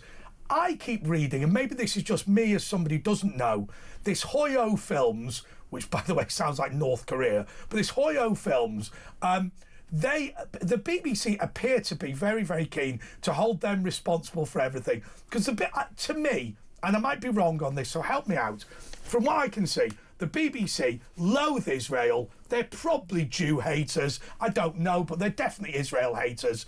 And but what they do not want to do is publicly admit their hatred, their deception, their bigotry, and their blatant dishonesty. So what they'll do is they'll fire the production firm and then apologise, and everyone will get away with it. Surely that prediction is right. Well, I mean, listen, there's one thing saying you'll fire a production firm. It doesn't quite work like that. It just means that they probably won't work with the production company again. The production company isn't strictly speaking a part of the BBC, and I haven't looked into the production company as such because I've been so engrossed in this story. But it's not abnormal for production companies to work with other broadcasters. Also, it's very notable that Channel 4 News, who are seen in this country as more of a left-wing sort of outlets, centre-left. Also, exceptionally anti-Israel in their reporting. They hired the kid as well, didn't they? Exactly, and they hired the kid as well and used the kid as well. And they didn't even, and once again, just like the BBC, they didn't claim on their reports who the father was of the... Hang on, Josh. Can I just finish on, Trey? Because I was going to finish the point. You're jumping the gun just a little bit here. It's exactly what I said last week. The BBC... No, well, Ash, you can talk. It's exactly what I was saying last week, and that is the fact of the matter is, you know, the BBC can lay blame on this production company and claim that they're an impartial broadcaster, but the fact of the matter is this was their airtime, this was their airwaves. A production company may have made the programme, but ultimately they are fundamentally responsible for what they put out. Well, it has to go through the executives. They watch it first and they okayed it. And so actually, forget the production company. And funny enough, Ash, it's very funny you say that because I was told by a source just this week that there was, again, a corroborating source, that there were viewings of this documentary at BBC offices, and a number of staff were aware of this, including the CEO of BBC News, and even if they might have questioned it internally, they still very much aired this documentary. Hang on a second. If they questioned it internally, they probably didn't know in the BBC. Hang on a second, right? So you've said something to me that has shocked me, right? So I don't know anything about BBC internal politics. I don't know anything about Channel 4. I don't know anything about Gaza in particular, or Israel particularly, but I know something about running youth political organisations. I was effectively the national vice chairman of the Young Conservatives, though it had a different name at the time. Right. What you've just told me is that the same young man, out of the many hundreds of thousands of young people that could have appeared on TV, happened to appear on 2 British TV shows. Now, I will tell you, for me, why I think that's happened. I might be totally wrong, because there is a point man who is pushing him, right? Is it possible, because this is what it sounds like to me, that the BBC and Channel 4 are phoning the Hamas press office in Gaza, the government press office, and saying, can you put up a kid to speak on Gaza's behalf? Because for me, out of the hundreds of thousands of young people that could have been chosen, the reason 2 broadcasters pick the same person is because they know they've got a point man who can speak English. But that means you've not found this kid, you've found Hamas. It's even worse than that, because some of them are actually working at the BBC and Channel 4. We see it in the Home Office as a whole. I mean, there are very questionable links between the BBC Arabic service. Hang on a second. This is an important question. Has anybody asked the question, has this kid is this kid going on the media because we are phoning up the Hamas press office, asking them to put up an English-speaking kid who's quote-unquote credible? Well, I don't know exactly about that, who the BBC or who this production company may or may not phoned. In this case, I think it's probably improbable that the BBC did directly phone the Hamas press office. Josh, I'm going to pull you up. Josh, I have to pull you up. The reason is because this is the end of the radio segment on the press preview.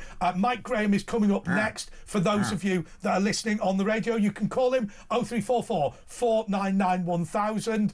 Thank you so much to Phil and Brenda for coming on, and of course to Josh Rom. As I say, we've got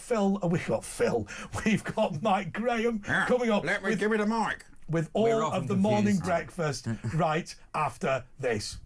Right. So for those of you who are still with us on Thursday night, Josh, do you mind staying on after the break? But before we do that, Brenda, what do you make of this? Because you're from news, aren't you, at ITN? What's your view on this? I'm shocked over it, to be honest. When I listened to Josh there, and I'm like, did this really happen in this day and age? Could it happen at ITV, the due diligence? Could it happen? Well, I'm going to say no. Good. Of course I'm going to say no, but again, the BBC, again and again. It's always the BBC, isn't it? Again. They're an activist organisation. Can I just say, in a matter of seconds, there are 2 things on this, OK? First and foremost, we're constantly hearing about how they're banging on about how starving children are in Gaza.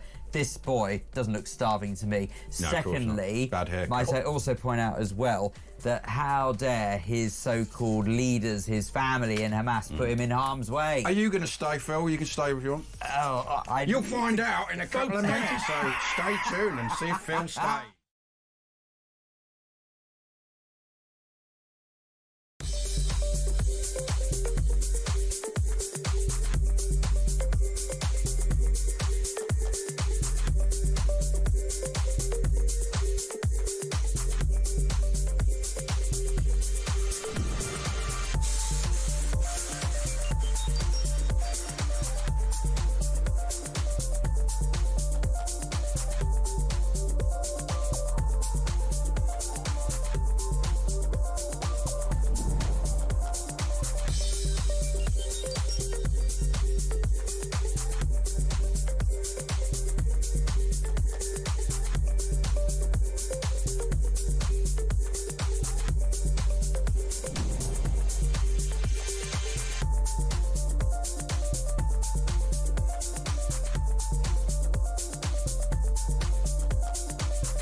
Yes, this is Talk with Andre Walker and Asher Gould and Phil Dave, who's going to be with us for a couple of minutes. Josh, we interrupted you. We're with Josh Rom, who's an entertainment correspondent for The Sun, who's trying to update us on this thing that's gone on with the BBC and their documentary How to Survive in a War Zone, which could have been entitled It's Easier to Survive in a War Zone If Your Dad's a Military Commander Who Fights for a Terrorist Organisation. But they didn't name it that, Josh. But sorry, we did interrupt you. Continue. Well, my main point that I wanted to make was the fact of the matter is Hamas are not just a terrorist organisation abroad and what they want to do to Western civilization, but they're basically a dictatorial organisation within Gaza as well. They very much control what comes out of Gaza. And what goes in. Well, not quite what goes in. Well, they steal it and sell it. They do control absolutely it. Absolutely is what goes in. Listen, Ash, Israel are stopping foreign journalists from going into Gaza, but the fact for of their the matter safety.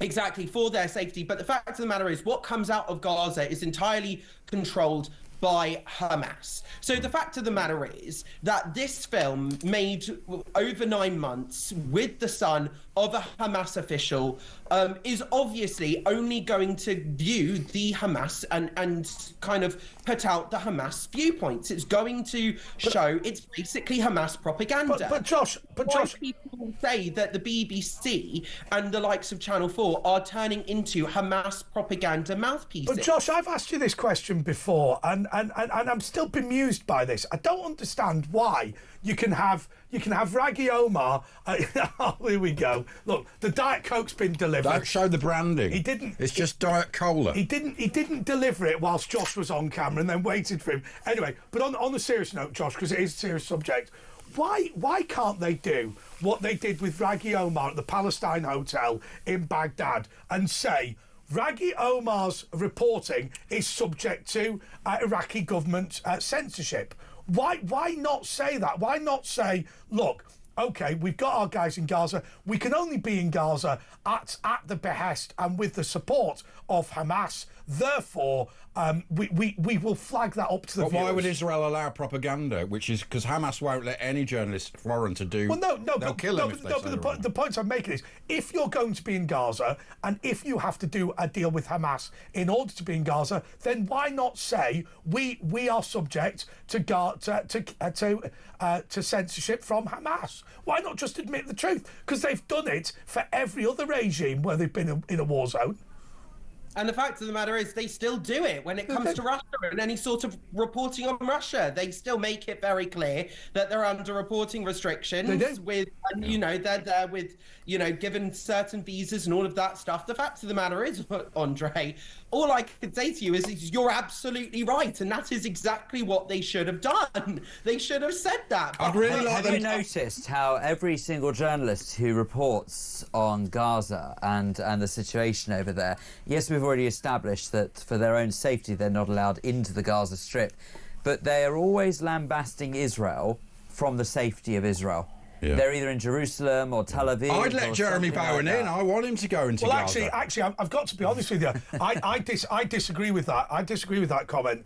I think it's important. You don't think they lambast Israel from the comfort of Israel? No. I think it's absolutely right that Israel takes no action about that, and I think you've got to allow people in a free and democratic society to be hypocrites. I think that's just part of it. I'm not saying that they shouldn't be allowed to do it. I'm saying, but this is the problem. This is like how stupid these people are. But I will say one thing. Can I tell you the big problem with letting Jeremy Bowen in is this: Hamas would ensure he got killed, and they would ensure they would have 50 different witnesses to say the IDF shot him. Yeah, but that's what would happen. No one would believe them, or some people would believe them. Oh, come on, Ash. I live in the real world. This is the problem. Come on, people believe all this garbage. I agree with Andre. Unfortunately, that's exactly how Hamas would frame it, and that's exactly how they do frame it. And this is why their propaganda is so effective the way it is. But can we point out, Josh, that this very story is propaganda? The fact that you've got this 14-year-old muppet, Abdullah al-Yazuri, right, now basically saying, if anything happens to me, it'll be on the BBC. No, hang on. Guess what? He'll probably wind up dead as well. And it'll be Hamas. It won't be the BBC. Hang on a second. Look, the kid is not to blame. The kid is doing his duty to his family. His dad's a terrorist. His dad is to blame. His dad's a terrorist, and he's standing by his family. He is fighting. His family are fighting a terrorist war. It's the BBC that are to blame for broadcasting. I agree, this but person. he is not innocent. I'm sorry, he might be 14 years but he's old. not pretending to be. What he's doing is he's milking this for all it's worth in order to push his agenda. And as per flipping usual, I mean, this is how screwed up we are as a people, right, across the world, right, in the sense that we are giving this cretin airtime. You know, like, it's not bad enough the BBC gave him airtime. We're now talking about it. But he's not a cretin, is he? Because he managed to get himself a full propaganda documentary on the BBC. Well, Can't be that stupid. Can I just say one thing here as well? And I think it's actually quite an important point to note. Is when it comes to other organisations like, let's just say, Al Jazeera, because there have been so many examples in Gaza where brave Gazans have spoken up that's right, as a dissenting voice against Hamas. And then Al Jazeera cut away from them, cut them short. They don't want to have any sort of dissenting Palestinian voice whatsoever either. And what do you think happens to them? What do you think Hamas do to them? They wind up dead. Yeah, of course they do. Of course they do. Of course they do. So the whole point is we have to essentially see this whole situation for exactly what it is. And that is, the fact of the matter is that everything coming out of Gaza is Hamas propaganda. It's all released by Hamas. It's all authorized by Hamas. This little kid, whether you think he's to blame, whether or not he's innocent, it doesn't matter. The fact of the matter is he is a son of a Hamas official sprouting the Hamas propaganda line, and it's being broadcast on both Channel 4 and our state broadcaster, the BBC. By the way, how many citizens have been killed? Outrageous, because it means that the BBC is being a mouthpiece for Hamas propaganda. Well, they are. We know that with the 50,000. When they say 50,000 are dead, without mentioning that half of them are terrorists, and a lot of them will have been killed by Hamas, murdered for being traitors to Hamas, and also about 20% of their missiles misfire and land in Gaza. A lot of the tunnels are under the houses, so when Israel strikes, the houses fall on them. How many thousands have been killed by Hamas? And let's not forget, actually, that Israel does do a considerable amount of effort to ensure that those areas that are going to be targeted, the innocent, truly innocent civilians, are forewarned, and they say, look, this unfortunately is an area we have to target because Hamas are storing all sorts of weaponry here, and we have to ensure. And they're being the most safety. successful at killing the minimal amount of citizens, 1 to 1 apparently. In fact, less than that, and the average is 9 to 1. Successful. Yeah. In any military It's history. being studied by other militaries to how they do it. I do just want to say one thing, and I want to talk about our government, because Sir Keir Starmer has spoken to Mandy Damari, the mother of Emily Damari, and he has spoken to Emily Damari herself, one of the British dual Israeli-British hostages that were held in Gaza. And she has said that she was held in UNRWA facilities. Yeah, I know. And our government is still funding David Lammy restored funding. I mean, it's been shown they even went on the raid on October 7. A lot of people think it was Hamas. Hamas did it, but a lot of the citizens then just went over and murdered and raped. I think that we have to state the fact, because we could talk and talk and talk and go through and analyse all the facts. The fact of the matter is our government now is funding organisations. Well, we are. That's us. We're paying Hamas. Their own citizens hostage. Yeah, we're paying them. Our citizens are paying Hamas. And it's coming out of our taxpayers' money. Yes. The other story, I think that's an important point to raise. Well, just to do with that, Europe has given 19 billion to Ukraine over the war. They've given 22 billion to Russia because they're buying the oil and gas off them. So it's just a crazy world that we. You know, that wouldn't have happened in Germany. We cut off the food. Yeah, but it is crazy. But it's exactly the same way that half the reason why this war was allowed to happen in the first flipping place is the amount of foreign aid that has gone into the Gaza Strip. So, I mean, the amount of money that the West has given to people who identify as Palestinian, and of course it's fallen into the wrong hands. They've used it for weaponry that they're buying off of Iran and heaven knows what. Well, a lot of it goes to the leaders. That's why they were billionaires. I swear one thing. You know, this Easter I'll be praying for the following. Please, can we not give any more aid to this Hamas government? Because there's no doubt the aid is making things worse. I mean, when they were saying, we've got no street lights, because you take the lampposts and turn them into missiles. The leaders are worth 3 and 5 billion each. But you know how this actually could stop, in all seriousness, is don't put the money into the hands of Hamas, because if you do that, then what happens is that they won't be able to afford their weaponry and they actually won't be as much of a threat. If people actually on a particular mission from various countries en masse go to Gaza and then help people in person, because then they can ensure that those who actually need the help get the help, that is how you stop it. It's a double win. But this is the concept. This is the real concept of Trump Gaza, isn't it? You know, when you take all the bluster aside, right? So do you know what I would do if I was the leader of Gaza? Here's what I'd do. I'd say, first and foremost, we need to build civil society. We need to build a real economy. We need to have independent courts. We need to have proper journalists. We need to have whatever. But the one thing I'd do is I would wall off Egypt and I'd wall off Israel, and I would build. I would get the Americans to build the port of. Hang on, permanently. No. Hang on a second. All right. Let's move on. I was going to. Let me just say, it's important. I was going to attempt to make a point about trade deals in the Islamic world, but let's move on. But aid is basically taking. Because on your point, Andre, because you actually raised a very interesting point about Trump Gaza. No, I didn't. Come on, let's move on. Because I was going to say, I think the saddest thing about the Trump Gaza video that he and Elon Musk released is actually. Well, they retweeted it. They retweeted. Someone else made it. They didn't make that. But anyway, it's actually the saddest thing is that's actually what Gaza could have been if Hamas used that money on the civilians. If they used money to build a Riviera paradise, but they didn't. They spent it on tunnels. Basically, they've got far more foreign aid for like the actual land. It all went to the leaders, but basically aid is taking from rich countries who tax the poor people in the rich countries and give it to rich people in the poor countries, and that's what aid is.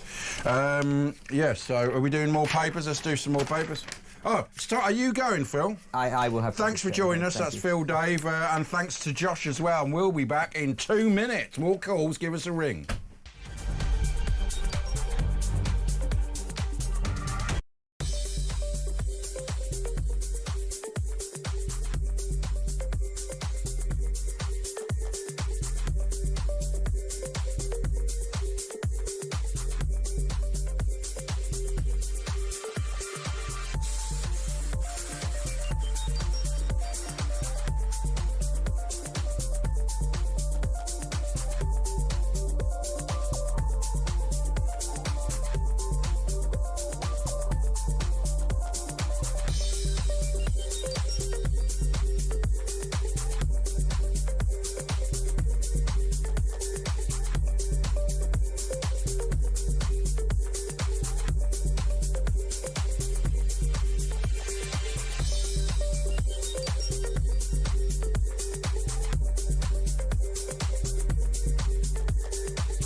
OK, let's go straight to the phone. Steve is in Walsall. Steve, you're on talk.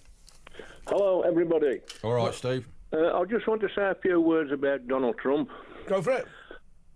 I was on the show a few weeks ago and I was talking about Trump and I was praising him, thinking he was going to do good. but since all the things what have happened with him, I think the man's deranged. Why? What way? Why? I watched him tonight, actually, on YouTube. He was addressing a meeting on about Greenland. Yeah. And he says, we will get Greenland one way or another. And a big smirk across his face. Well, he's joking then, isn't he? I don't know what all that's about, but the rest of the stuff's good, isn't it? It's having results. I'll tell you the reason he's interested in Greenland is because there are two ways to get... At the moment, there is one way to get from one side of America to the other, from the Pacific to the Atlantic, and the way of doing it is to go via the Panama Canal. The Panama Canal, obviously, now is the property of Panama. It was sold for $1 under the Carter administration, but Panama has become a vassal state to China. Therefore, there are significant concerns about that. Well, let me answer the point. And then the other way to get from one side to the other as the polar ice cap melts is via Greenland and Canada. Therefore, he wants a strategic partnership with Greenland to ensure these ships can get from one side of the continent to another. I've got to be honest with you. I mean, I think it's an eminently sensible idea. I don't think, obviously, Greenland will become part of the United States of America, but I think what they will do is have a sovereign base in the same way as we have Deucalion Equatoria in Cyprus. And the reason he's doing it is because China are doing the same thing, and he's sort of... It's a sensible thing to do, but he's talking about doing it in a dictatorial way, whether Greenland wants it. But he doesn't mean it. That's how he negotiates, isn't it? But, I mean, that meeting the other day I watched when Zelensky was at... it's worked, though, hasn't it? He's played a blinder. He's come back cap in hand and says, yeah, you're right. And Donald Trump was right. He says, you don't hold the cards. No, but... He said to Zelensky, he said, you started the war, you're a dictator, and you're going to start World War III. Yeah, but then he denied he ever said he was a dictator. You see, this is the way he works. People can't read Trump, and that actually works. I've got to be honest with you. One thing, I think Zelensky handled it badly. So I'm on Zelensky's side, right? I think if you're going to... Zelensky never had a chance to say anything. Well, I think if you... What you need to say is, first and foremost, I watched the entire thing. Zelensky was asked why he hadn't wore a suit, if that was disrespectful. What he actually said is, what he should have said was, what I would have said is, look, from the beginning of this war, I've always said that I will not do anything that does not assist in the war effort. And I wear this in solidarity with those people who are fighting. I won't wear a suit because it wastes resources to have a suit made for me, right? And I think that would have been a good point. I think the next thing is, one thing where I think J.D. Vance and Donald Trump were a bit silly is if you're going to be belligerent, if you're going to be open, if you're going to be undiplomatic, what's good for the goose is good for the gander. And actually, there's no harm in having a fulsome debate and negotiation in front of the cameras. And also, you know, Trump is up to America. It's not for if America pull out, he hasn't got a war, so he's using America's resources, and they depend on that, not the EU and Britain. I mean, Zelensky is a genuine man, or is he trying to... Is he? He was an actor, and now apparently he's a very rich man as well. No, I've got to tell you something. I've been through all of this. You know, his 25 million estate in Crimea cost him 160 grand, and it's been nationalised by the Russians. There you go. Yeah. So it's not. The stories are not true about the phenomenal wealth he's got. The Russians have lied. I'm sure he'll do all right, though. I mean, it's turning out now. I didn't know about this mineral wealth, but I'll tell you what, I'd be careful. Value of anything, because it's lithium, and that's what's going to start making all these electric car batteries out. There is a slight tons of it there. There is a slight problem, Steve. The lithium deposits were all mapped by the Soviet Union, and they reckon the records are phenomenally inaccurate. Look, Ukraine is the biggest country in Europe. I mean, Russia's the biggest country on earth, but remember, most of it's not in Europe. So the biggest country in Europe is Ukraine. So obviously it's got a lot of stuff in it. But I will tell you one thing: I think these deposits of rare earth metals are not as. But also, it's the breadbasket of Europe, and farmland is all the rage now. Why do you think Starmer's trying to get the land off all the farmers? It's to build solar panels, and it's all to do with this Bill Gates and getting the farmland off them. Don't be fooled. All right, Steve, we're going to leave it there. 0344 499 1000. We've got 2 slots available. Carol is in Manchester. Carol, you're on talk. Absolutely amazing what you said. Everything, right, that you've talked about is what I've been trying to portray, even to my friends. Even, God bless me, friend today with it, because it's been such a stir regarding about Trump, regarding about Europe, regarding about everything. You couldn't have put it ever so perfect. I think you've got to remember with your friends, and one point that you'd make is that Britain has had a strategy for 1,000 years to avoid having a strong man in Europe pushing other European countries around. Exactly. So just instinctively... And like you said, regarding about this, like this I forgot, I can't say it, material things, lithium, like rare earth metals. Whatever. I don't think it's that big. No, I don't. It's what it is. No, but it gives a security guarantee, doesn't it? I've been speaking about it for days. I think it's a way of how our leaders behave. And unfortunately, on Friday, it weren't a good look. It weren't a good look for anything. It weren't a good look at the end of the day. But I think it was transparent. I think it was great what we saw. Happens behind doors anyway. But the mineral thing, even if it's not worth it, it's just a symbolic thing. If it's American interest, commercial interests there, Putin isn't going to start on them. Exactly. And he's doing it in a way. I mean, all this has happened. How long has he been in as leadership? I mean, it's not been long. Even 40 days, is it?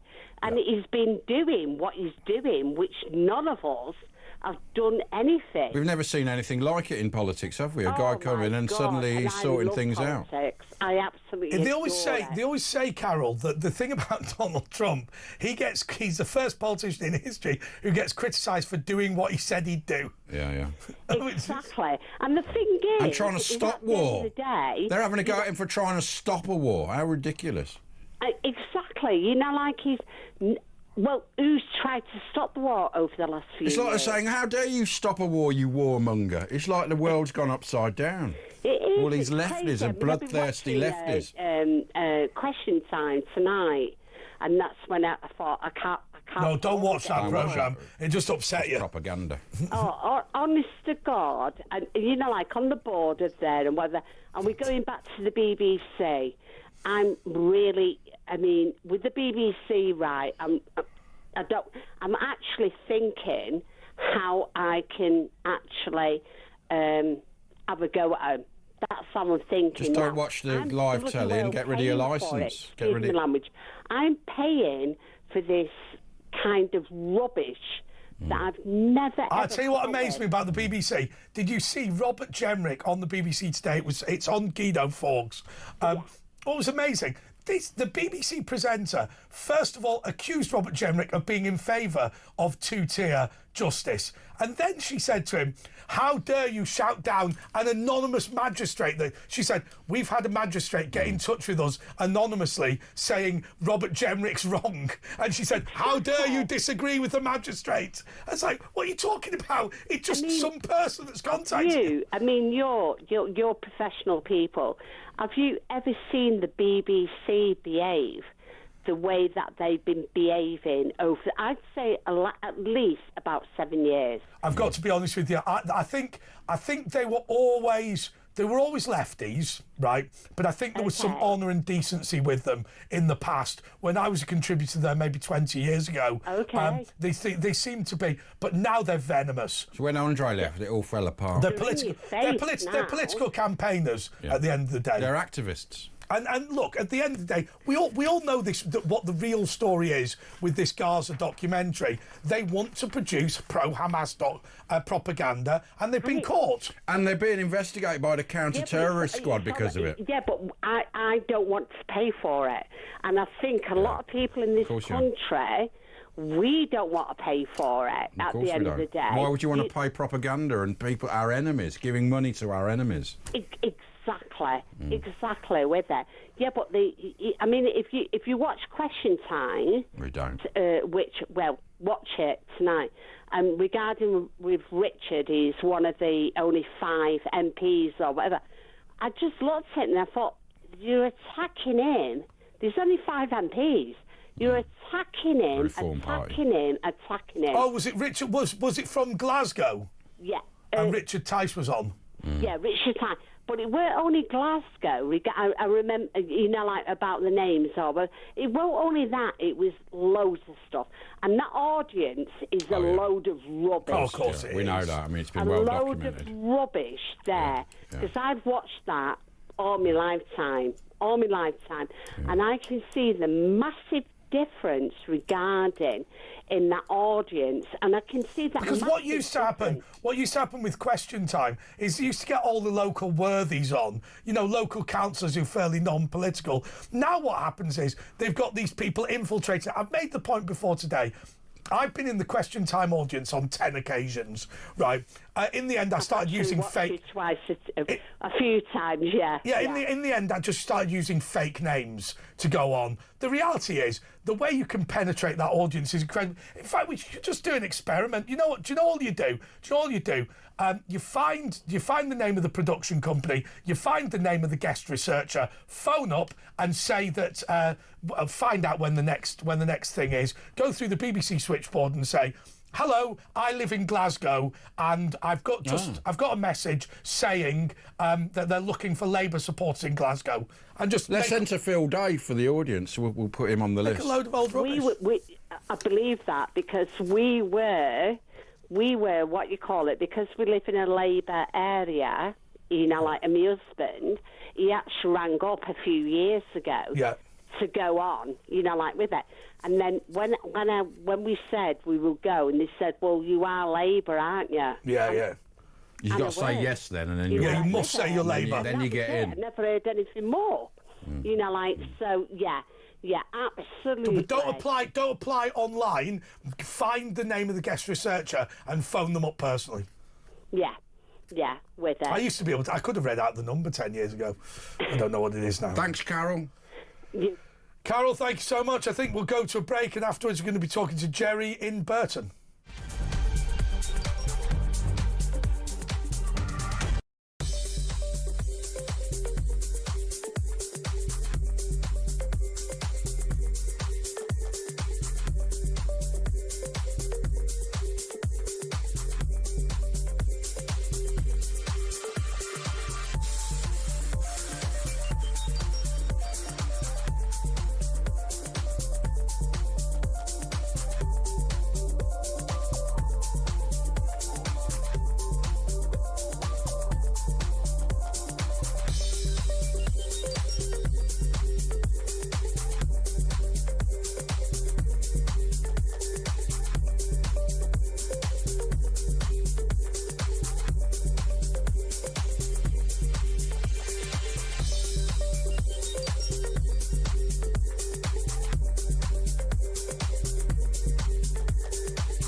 OK, let's go to Jerry in Burton-on-Trent. Jerry, you're on Talk. Hi, Andre and Ash. Man. Thanks so much for taking the call, because I've really got to get it off my chest. Trump, I'd like to say, not only is he vilified unfairly, but I think everybody's missing the bigger picture here. Surely to goodness, Trump has got to get a deal with Russia. He knows that Russia's already building up close links with China. He knows that the situation in China's getting critical with the threat to Taiwan. And if he can get Russia on board, then he can help tether and break the tether between Russia and China. And everybody seems to be missing this. China's the biggest threat to America. That's the next superpower, and that's what Trump's working towards. Yeah. I have to say one other thing that people forget. I think if the Russian Federation collapses, I think that China will invade Vladivostok and Manchuria, which was Chinese territory before the Tsar took it off them. But do you agree with me that all these reporters are looking at it only from one side and trying to con us all into thinking poor Ukrainians and evil Russia? Yeah, well, there is one thing that Donald Trump has always felt. Donald Trump has always felt that Russia is a sideshow. He's always felt that China is the real risk. Look, Vladimir Putin is a very, very, very good thief, right? All he's interested in is sticking his hand in the till. Is he going to annex the Baltic states? No.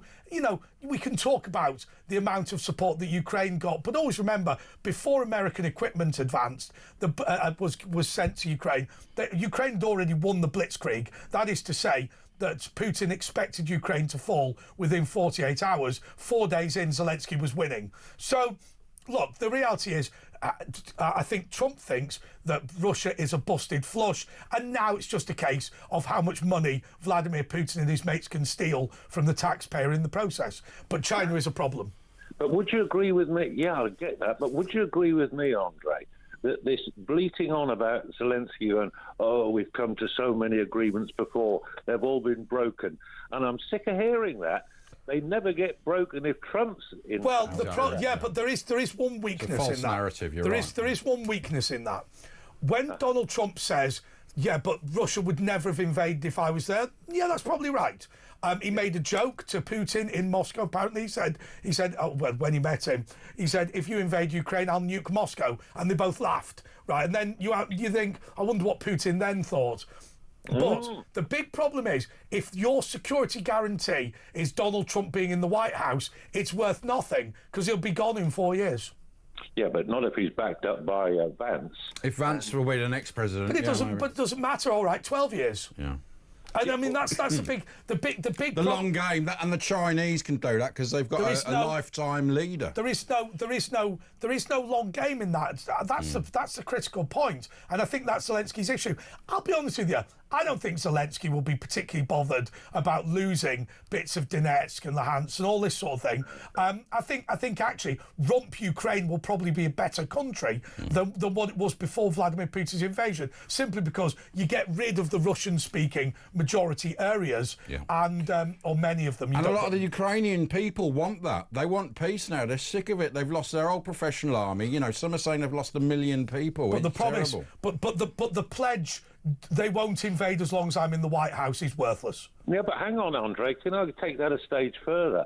During that time, it gives the Europeans a kick up the backside because... Oh, no, that's different. Hang on, but that's entirely different. If America says, hey, we're going to come in and take these minerals and nobody invades one of our allies, I think that is a reasonable comment. And I think point number two... What has Vladimir Putin...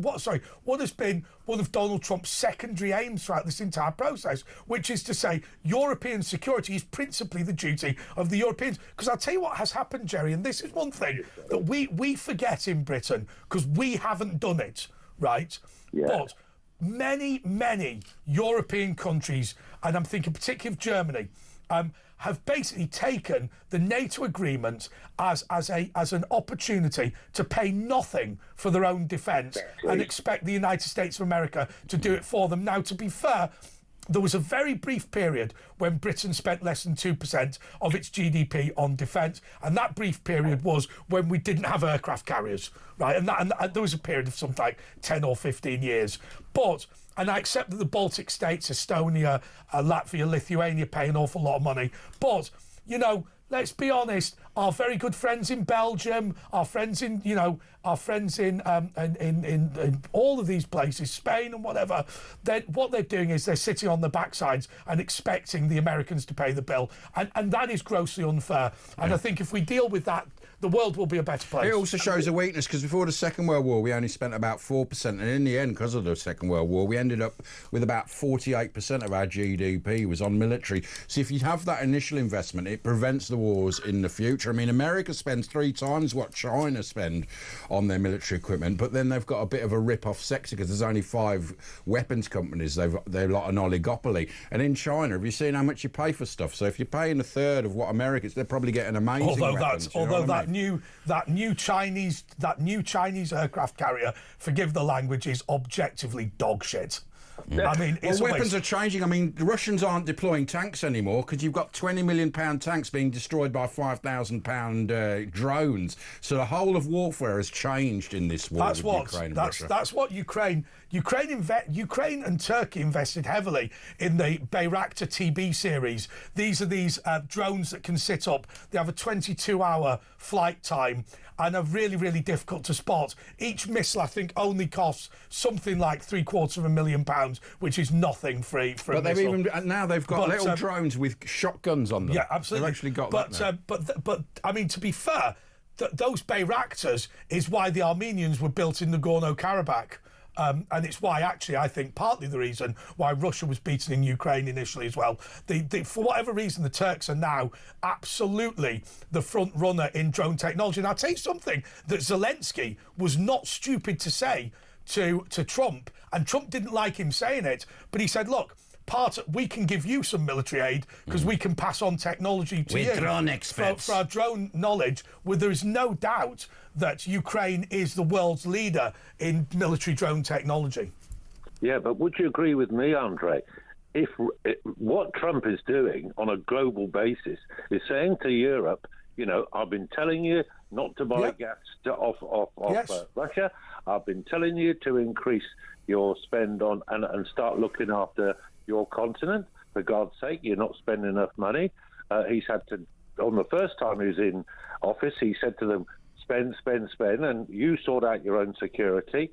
And instead of Europe saying, thank you, Donald, we realise we should take the responsibility. Because we are all in Europe at the moment. We're all deluding ourselves. Exactly. I am telling you, right, Adolf Hitler. Can I tell you why Adolf Hitler called off the invasion of Britain? Because he said Britain is basically uninvadable. They've left their weapons at Dunkirk. They've got no military equipment, and I'll still fail to invade them. Yeah. What I'll do is I'll starve them out. I'll blockade them. I'll make sure they have no food and resources. Can I tell you, what ends the war against Britain? Why does Britain and Russia end with Russia winning relatively easily? Because they'll turn off the gas and we're not fracking. And we've only got about 5,000 troops that are fightable. We've got to have troops in the Falklands. We've got Cyprus. We haven't got an army. No, to be fair, I'm making the opposite point. I'm making the point that the problem that we would have in the UK is running out of resources. And we've deliberately, via the Green Agenda, ensured that our ability to power our military would not exist. All of the gas is coming in from Qatar. Well, we get from America a lot of gas. Yeah, but we buy a lot of gas from America. There's no way. Well, we attempted it during the Second World War. I mean, to attempt to move LNG across the Atlantic when we're being blockaded by the Russian submarine fleet is for the birds. It's never going to happen. But we are making ourselves vulnerable. We're doing it deliberately. Yeah. And the irony of the whole thing is the entire European community has just sucked the teeth of America, and they're all shocked, horror and surprised to think, oh my goodness, you mean to say you're not an ally of us? Because he's broken that system. We haven't really been. We weren't even an ally in the Second World War. They took out all our money that we'd made in Victorian times and finished the British Empire. So don't think that we had some special relationship. And it was Germany declared war on America, not the other way around. Absolutely. Thanks, Jerry. Thank you very much, guys. Cheers. Thanks, man. Now, do you want to go to a break, or do we want to go? It's up to Amy. No, let's go to Ken in London. Hallelujah. Ken, you're on talk. Good morning, gentlemen. Good morning. I would like to talk about a very important subject, the greatest hoax in human history. Do you know what it is, gentlemen? Is it the trans lobby? No. Okay. What is it? Go on. The greatest. Give us a clue. Give us a clue. Yeah. The greatest hoax in human history is the theory of the moon landing. It's a fable for adults and an amazing hoax, deceived the majority of the world. Today, right now, today in this country, in the Western society in particular, teenagers are being taught, indoctrinated to believe that billions of years ago, somehow, nothing exploded, and that explosion is the author, designer, and cause of our amazingly designed planet, gentlemen. That's what they've been taught. Can I ask you a question? Can I ask you a question? What do you think to what I've stated? No, I just want to ask you a question. So there is a theory that you've criticised. No reason why you shouldn't. That nothing can create something, right? Which sounds silly. But of course, if you believe it requires something to create, then who created God? Well, God is the eternal existing but if it requires something to create from nothing, then something must have created God. What's created something God? That had a beginning requires a creator, a designer. But hang on a second. Where'd the creator come from? Question, Andre. I'm answering your question. Where's the creator come from? I'm answering your question. Only something that has been created requires a designer. God has not been created. He is eternal. He has always existed. But where did God come from? Who made God? I believe. Who made God? Let me leave these thoughts. Was there another God above that God that made that God? But my point is this. My point is this very simply. If you accept that you cannot create something from nothing, then you have to then question how on earth God was created in the first place. If it requires a creator to create, who created the creator? It's the same as the Big Bang, exactly the same quandary. He's eternal. He's eternal. Only something that has been created requires a creator. God has not been created. He is eternal. Now, so he just existed from nothing again, a bit like the Big Bang. Okay, we're going to something else here. Here's some questions that not one evolutionary scientist can answer. And anybody who can answer it, please phone in. Question 1. How can nothing explode? How can nothing produce anything? Okay.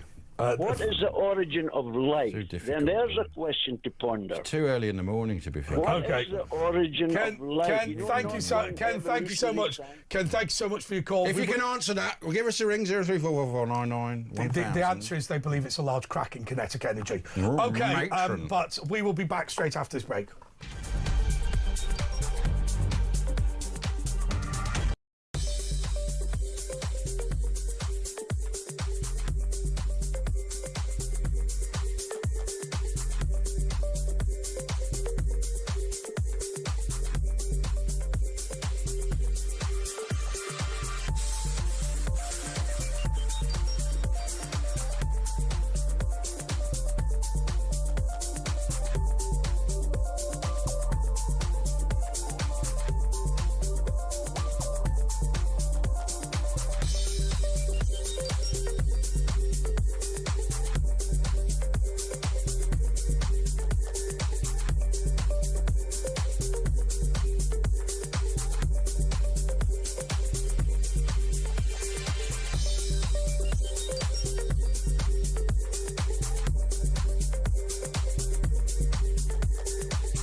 Yes, this is Talk 0344 499 1000. We've got a couple of slots free. Let's go to Alan in Doncaster. Alan, you're on Talk. Oh, Andre, I'm glad to speak to you. I've tried to find your email because they're trying to shut me up. I didn't think I'd get on. You might not remember me. I'm Alan from Doncaster, Andre. It's a few years ago when I told you about Candy Sowens and Brandon Tatum. You probably can't remember. No, I can't. I'm really sorry, Alan. Oh, don't worry. I've got a better memory than you. I'll tell you the truth. I didn't think I'd get on. It's simple. But I'll tell you who's blown the whistle recently. Jeffrey Sachs has spoken to Piers Morgan, and he had to keep quiet for a bit. And he told him the truth all about Ukraine. I can tell you, it's not Russia's not the problem. It's the Americans. They won't tell you that. They've deliberately used Ukrainians as cannon fodder to try and weaken Russia. Now, 2 weeks ago, because they're not in NATO, so they don't have to get involved. They can. It's a bit like the Cold War. It's a proxy war. No. Oh, I can soon answer that one. You're going to find a bit of a problem with me, I'm afraid. He's like Josh. No, well, listen to me. I'll tell you, and this is what Viktor Orban said. It's simple. You think Russia's going to let it's been going on for 10 years, more than 10 years. 2008, Merkel and Sarkozy pointed out to let Ukraine join NATO is a red line for Russia. But Alan, let me ask you this question. I've heard this from Farage. We shouldn't be parking our tanks on Vladimir Putin's lawn, but it isn't his lawn. It's an independent country, and no matter how much I think, well, they all speak Russian, they're all old mates, they're all from the former Soviet Union. You know, because of the behaviour of the Kremlin during communism, and I do blame communism, by the way, they all hate each other and don't want to be in the same country. Yeah, but would the USA allow missiles in Mexico and Canada? Well, hang on a second. Look at 63, the Cuban Missile Crisis. Hang on a second. We allowed the Baltic states to join NATO. Well, that was a red line. They said they wouldn't allow 1 inch after the wall came down. They promised not to, and then they. He's telling truth there. Just think for a minute. If Russia, right, wanted to have a defence pact with Canada or Mexico, you think the Americans would let them? Well, I can tell you. Of course not. We saw in Cuba in '63 that Kennedy, they were going to nuke them. Well, hang on a second. To in defence of the United States of America, look. Fidel Castro was in a military pact with the Soviet Union for decades. It was the question of moving nuclear weapons there. There are no nuclear weapons in Ukraine. In fact, the United Kingdom supported the Black Sea Fleet being given to Russia. Next, in the Baltic states, there are no nuclear weapons either. Oh, no. Come on. Hang on a second. Oh, no. I mean... No, just think about it, Andre. Hang on. You're saying... Hang on. You're saying that the United States of America, during the Cuban Missile Crisis, didn't allow, or somebody said, didn't allow Cuba to be a military ally of the Soviet Union. Yes, they did. They objected to nuclear weapons. Of course they did. If Mexico had a relationship with Russia, which I'm sure it does, well, who cares as long as it doesn't have nuclear weapons? Do you think they'd allow normal missiles to go on there, even if they weren't nuclear? Of course they wouldn't. Mexico will have missiles now. Oh, God. You're missing the point. If this is the whole point. Johnson tried this one. If you stop somebody off, if they actually join NATO, that means NATO can put the weapons on because they're part. That's the problem. Well, ultimately, when the wall came down, Gorbachev, they did a deal. They said, you will not move 1 inch east. And they went, yeah, of course you will. And then they did. I mean, Putin warned about it. He kept warning. Farage warned about it, 15 years ago. There's a famous speech he made on exactly this point. But equally, I mean, we can talk about spheres of influence all day, but an independent country, Ukraine, will do what an independent country does. Not when you've done a deal before. Well, hang on a second. It's not. Well, hang on. It's it's terrible. And then look, it is the right of Ukraine to renege on a deal it didn't sign. But America. Well, then, signed it. America agreed it. And what difference does that make? Well, look what's happened. It doesn't make any difference in Kiev. If America signed a deal, that about anything, then it's not for Ukraine to honour that deal. It isn't. Yeah, but it's okay for Russia to say, well, you did agree to this deal, we're now declaring war. Well, okay. But I would turn around as the president of Ukraine and say, you're invading my country because I object to a deal that America signed with you. Because we did a deal. America are doing the deal as well. It's objectively nonsense. It's obviously... Well, America are reneging on the deal, not Ukraine. Well, invade America. Do you want me to tell you the truth? Yeah, please, Alan. Right. Well, I will. I can't believe what you're saying because that's the main reason. That's what Viktor Orban said. Anybody can work it out. That's what That's what's really triggered it. I got a little post printed in Georgia Post in June 2022, and people said they won't print it. I just said the Americans triggered it. It's simple. Putin tells the truth. That's the trouble with him. He said what he said. It was a money-making thing, you know. Oh, come on! No, you can't expect me to broadcast Putin tells the truth. That's the trouble with him. The guy's a former. He's just too honest. The guy's a former KGB operative who has eliminated democracy and appointed 7,000 former KGB agents to the most senior position in Russia. He is a war criminal, but you can understand why they do it. But you can't say he carried out war in a. I mean, look. There's a couple of things. You make me laugh, you know. Hang on. There's a couple of things, Alan. There's a couple of things. The fact that Russia may have a point in some respects doesn't make Vladimir Putin honest. He's demonstrably a completely dishonest, dishonourable thief. He obviously is. And by the way, let's just make another point here. He's talking about nuking the United Kingdom. He's not going to do that because his grandson goes to school in Weybridge. Oh, of course he's not. His good job he's got. Weybridge in friggin' Berkshire. Well, they love Salisbury. They like the cathedral. Sorry. Apparently Weybridge is in Surrey. They like Salisbury Cathedral, I'll tell you what. Let's move on to what Sack said because it's dynamite. Yeah, sorry. Go on. Alan. I'll tell you. He went to European Union. This is 20th. He spent over an hour talking to him about Ukraine. And now he's an American. Do you know who he is? Yeah, well, I've heard the name. I don't know him. Oh dear. Well, Professor Jeffrey Sachs and Mersham are the best ones to talk about anything like this. Mersham has been warning about this Ukraine problem for more than 10 years. You'll find it on the internet. It's not simple. You don't have to be clever. Now, what Sachs says is dynamite, and none of mainstream media will cover it. That's why I'm telling you. I'm surprised I've got on. But listen, we shouldn't have let Alan on. He's saying too much. No, well, I'll tell you that you might. If you want truth, I'll tell you. He said that 7 days into, and he was involved in this Sachs. If you listen to him, he's worth listening to. You need to take an hour. Right, you've lined him up for 3 minutes now. Come on, tell us what he said. I'll tell you. Show the dog the rabbit. If you let me tell you this, tell us what he said. Say what you see. He said, Zelensky, after 7 days from the invasion starting, he asked for a peace deal. He wanted a peace deal. And they got together in Turkey, and he was advising on this. In Turkey, they came up with one. It was all ready for signing. Boris Johnson rejected it, didn't he? Yeah. You're right. No, what they got Boris Johnson to go over to Zelensky and persuade him to keep fighting. And Biden and his son were making a lot of money. There was a lot of money being made in these things. All right, Alan in Doncaster, thank you so much. He said too much. Get rid of him. Tristan is in Southend. Tristan, you're on talk. Hi, Andre. I think we got to wait. Morning. Oh, yes. Morning. Everyone get up, go to work, rise and shine. I want to tell you why I'm so happy tonight. Why? I was so happy I was crying about an hour ago. Go on. You followed my story. You know that I have epilepsy and blindness, yes, I do. Don't you? Yeah. Yep, so went to the neurologist today. Not only was I treated like a king by the NHS, really? But they put me on these new tablets called lecasemide or something. Well, the temporal lobe problem I have, where my memory cuts out multiple times every hour, since this afternoon, it's completely not been a problem. Really?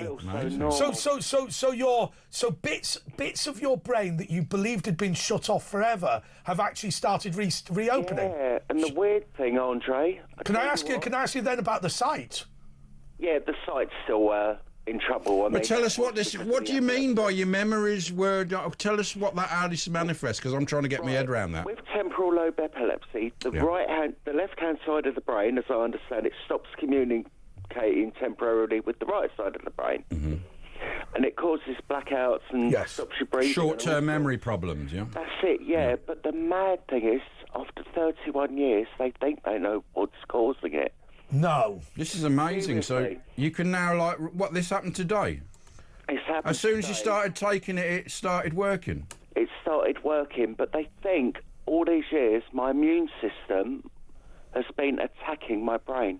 No. Yeah, they think I've got antibodies that are causing this. I think immunity. I'll tell you what. I think immunity is really important. This CRISPR gene editing. They're starting to believe that the reason that basically you just need immunity to cancer because we've got it all the time, and some people don't have it. So will this stop you getting epileptic fits as well? Well, so far. Now let me ask you something. You lost your sight. Was it because you injured yourself when you had a fit? That's correct. I fell on the sideboard. So whatever happens, the eyesight will. So what I was thinking was maybe that you take these pills for 2 weeks and suddenly the eyesight comes back. But that's different. But what happened with your eye? Did you damage your optic nerve or something? Because there are still the future. There might be something to fix that. Oh, I'm sure there will be. Well, Elon Musk has come up with something that gives you like fake sight, isn't it? Through an implant in the brain. But what is it? The actual specific thing that made you blind? Was it the nerve or? I had macular degeneration the retinas. Anyway, yeah.